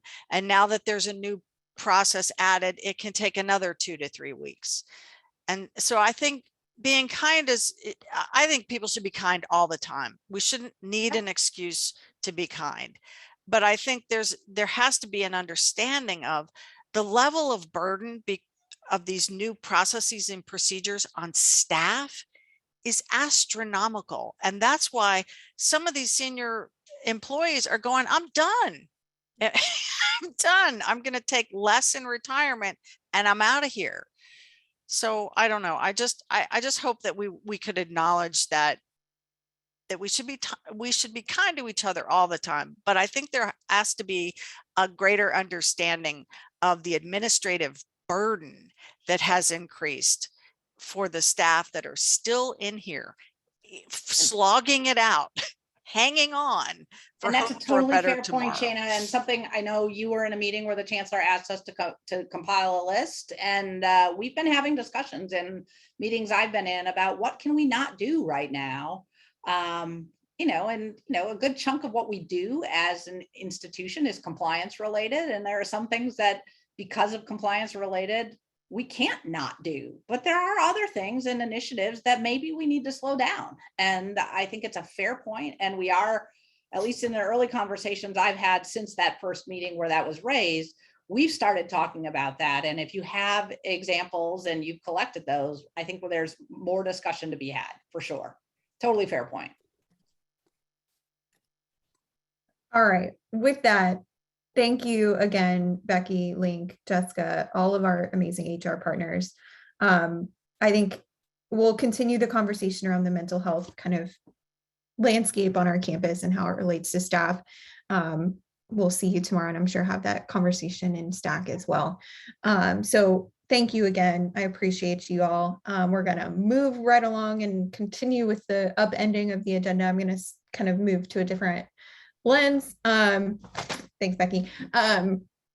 Parliamentarian role. So I've had one person reach out showing interest beyond Phil. So Jacob Womack, you've expressed some interest in the role. Is there anyone else, speak now or forever hold your peace, who is interested in taking on the lofty parliamentarian role and filling Kevin's very large shoes? Anyone else? If not, I'm going to use my lofty powers to appoint Jacob as our new parliamentarian through the rest of Kevin's term. Yay, go Jacob. I echo the comments in the chat. I got real scared when I saw Phil's face reaction. He said my name and he got terrified. That is not a vote of confidence. It was a vote of confidence, I'm sure. And Phil, I think, Yes. has already expressed like a willingness to help the new person, which is now you, Jacob, to take on this role. So we appreciate you, Phil, in offering to do that. And like Phil said, we are going to now have a deeper bench in terms of people who understand this confusing thing that is parliamentary procedure. So, and I think Kevin has some goodies and things for you that we'll have to pick up at some point on campus, and we'll get those to you. But yes. I just want to say that Kevin has laid an excellent foundation for a lot of this moving forward that we never had before. So I think, I don't know, I wish you would stop being so darn indispensable for the group, Kevin, all the time. But thanks for that work. It's tremendous. It very much so is. We're definitely going to miss you, Kevin, but Jacob, I'm sure you will do a fantastic job in the role. Okay. Any other final comments or thoughts on the parliamentarian role? Kevin, any final thoughts? Swan song? Nothing that I would get through with my face intact. So no, I'm good. Thank you. Okay. Well, as I said, we love and support you. Let us know if you have anything that you need of us in future. We're here to support you, and we will always be your colleagues and your employee forum family. So thank you very much for your service in this role. Okay, moving on. We don't technically have a consent agenda this time around. The November minutes have been delayed, and I'm going to pull out committee updates for the last 15 minutes of our agenda. So yeah, let's just go through some committee updates. First up, communications, public relations. Any updates from you, Shane? If Shane is on the call.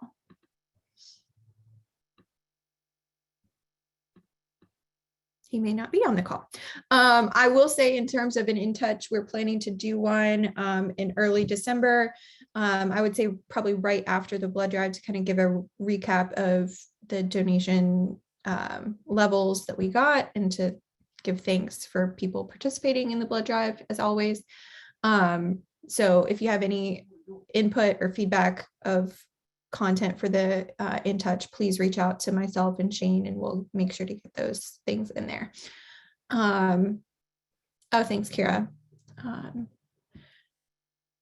Book club, any updates there? I don't know if Brooke is on the call either. I don't think so. I just know that. Okay, community service, Jacob. In January. I'm sure I missed part of what Vanessa was saying, but I think the next meeting's in January.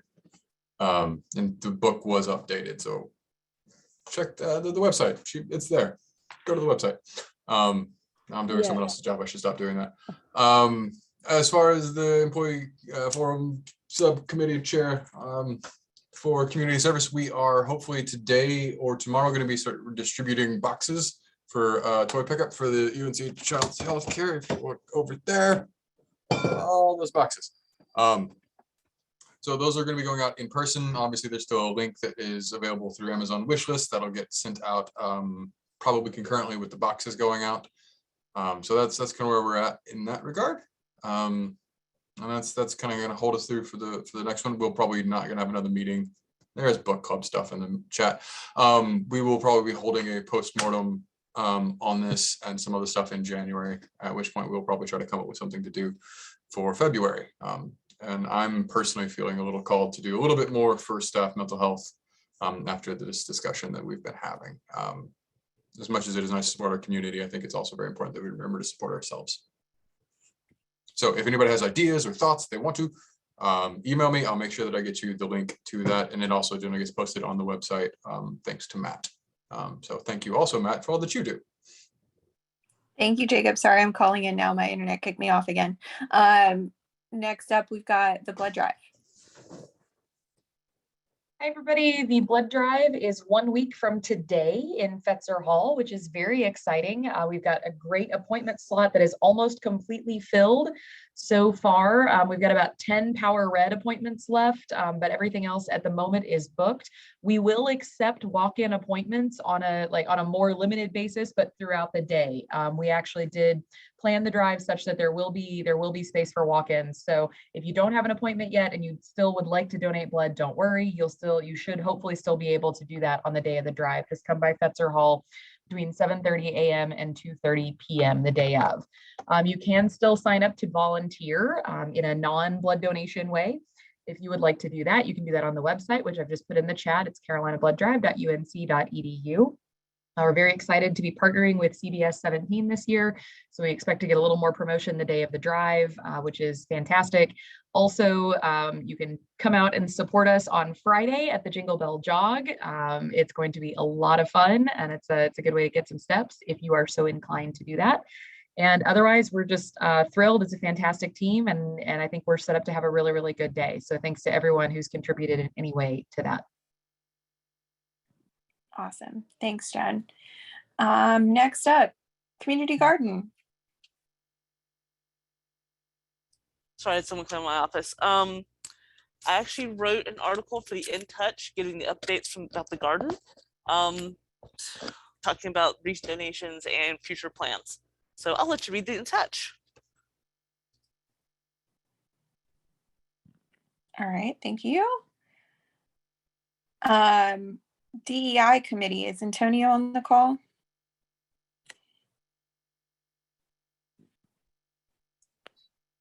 I don't think that he is. Okay. I don't know that we have any updates other than the one about Antonio. So Adriana, yeah, I was just going to say one thing, that that Katie made a wonderful presentation to the staff assembly about the alternative holidays resolution. And actually, I'm not sure what the next step is on that, but that's the only news that I have to report on, not having to do with Antonio. Campus was planning to take that back to their individual campuses, depending on kind of their current landscape of their setup for alternative holidays. Right. So we're waiting to hear back from them. I can give an update when we get to the staff assembly portion. Thanks, Shana. And I don't want to speak on behalf of Antonio, but Antonio is sadly leaving us, leaving the university for a very exciting opportunity. I'll let him speak to that opportunity with you all. But so we will have an opening for the DEI committee starting early next year. So if you have any interest in leading that group, please reach out to Adriani and Antonio and express your interest. So we are very sad to see him go, but he has an amazing opportunity on the horizon. So we are very excited for him. Great. I think that does it for DEI. Education and career development, Ellie and Laura. We are working through professional development grant awards. There were a healthy number of applications this cycle, some involving travel, yay. And I think that's probably it. Laura, is there anything else we need to? Okay, great. That's it for education career development. Awesome. Membership and assignments. Tiffany, any updates from you? Nope. All right. Personnel issues, Stephanie and Matt, any updates? Nothing for this meeting. Okay. Recognition and awards. Is Natalia on the call? He is not. Okay. Rules, any final updates from you on our rules, Kevin? No, we haven't had any new proposals in the last month. Okay. And staff assembly, Shayna. Great. So the 20% rule was changed. The language was changed to basically mirror what Becky was saying, that in order to be considered in a promotionary situation, internal candidates should look at the band rather than in comparison to where they were. It's the same basic resolution. It's just focusing on the going into the band of the position rather than being a cap of what you're currently making. We have been told that as soon as a budget passes, we can move forward with that on the staff assembly level. However, we have had a change in chairs, so we have to be respectful of what the current chair, how the current chair wants to move forward with that. But I will say that I adapted the resolution we wrote, or you guys wrote, can't take credit for that, and worked with Matt Brody to get something that he fully approves and wants to help move forward with us. So we're just waiting for the current chair to move on that. The second resolution, the alternative holiday resolution, I think we are experiencing a timing issue, sadly. So when we had our staff assembly first full body meeting, we voted as a body on goals. And so alternative holidays was not in one of those goals that actually came up. So the fight is that much harder to get that moved at the staff assembly level. However, it was presented at the last chairs meeting. We are bringing the discussion back at the next chairs meeting, which is December 13th. And we are hopeful to keep the conversation alive, although there is pushback from the current chair about whether that even falls within our purview as advocacy because it didn't come up in the goals. So that's all I know at this point. I will keep the conversation alive as long as I can, but it looks like we're getting some substantial pushback on the second resolution there. Laura, your hand's up. Yeah, just a quick check-in. Katie, I know you sent an email requesting that we hold a HR meeting with Matt that we've kind of been doing, for those who don't know, throughout the pandemic, which has been great. Did Matt get back with you about a tentative day, time, week, whatever? He got back to me, but not with the tentative date or time. He said it most likely will be most beneficial for us to have this special HR update meeting occur once they have the guidance that Becky is speaking about, so that they can give us a kind of, accurate, comprehensive update. So I think that that's kind of the holdup until they have that. They don't want to kind of schedule that update meeting. So given we were thinking the timeline was going to be quicker than it has ended up being, given that's the case, they probably will just do the updates at our December, is it 13th, Shayna, you said, chairs meeting. I'm envisioning that's probably what's going to happen.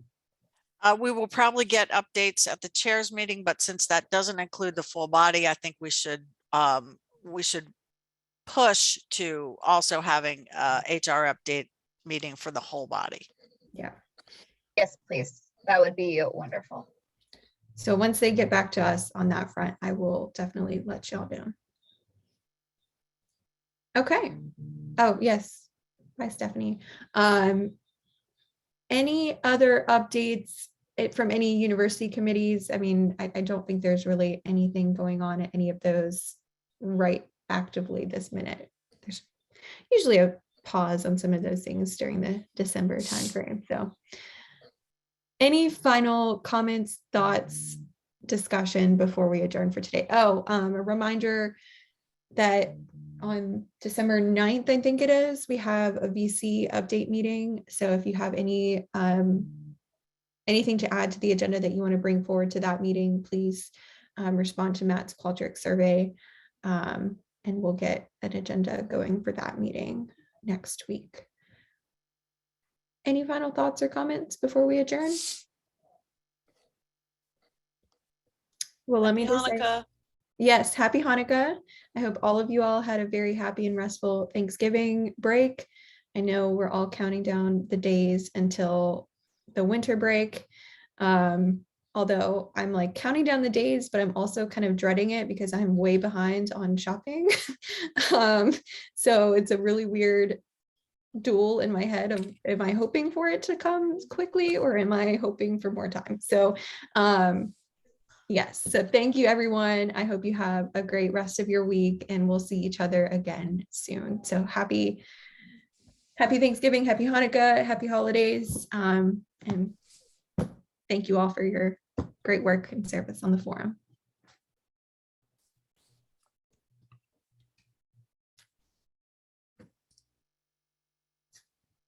Bye all.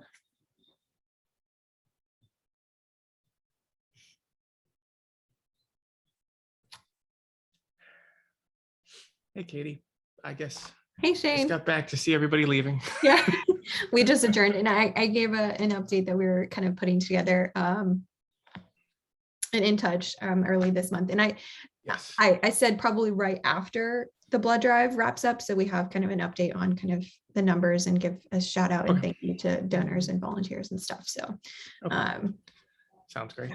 I'll send out a doodle poll for everybody. Cool. Bring them in. Arlene actually sent a article in for us to include too. So yeah, awesome. We talk about formatting and all that stuff. All right, cool. Sounds good. Thanks everybody. See you guys. Bye. Matt, let me know if you need anything, but I think we're all set. Thank you for your help today. Oh, you're muted. Good work today. Good meeting. I thought the discussion was detailed, but moved along. I think it was a good meeting today. Exactly. All right. Well, thanks everybody. Have a good run. Take care. Bye. See you, David.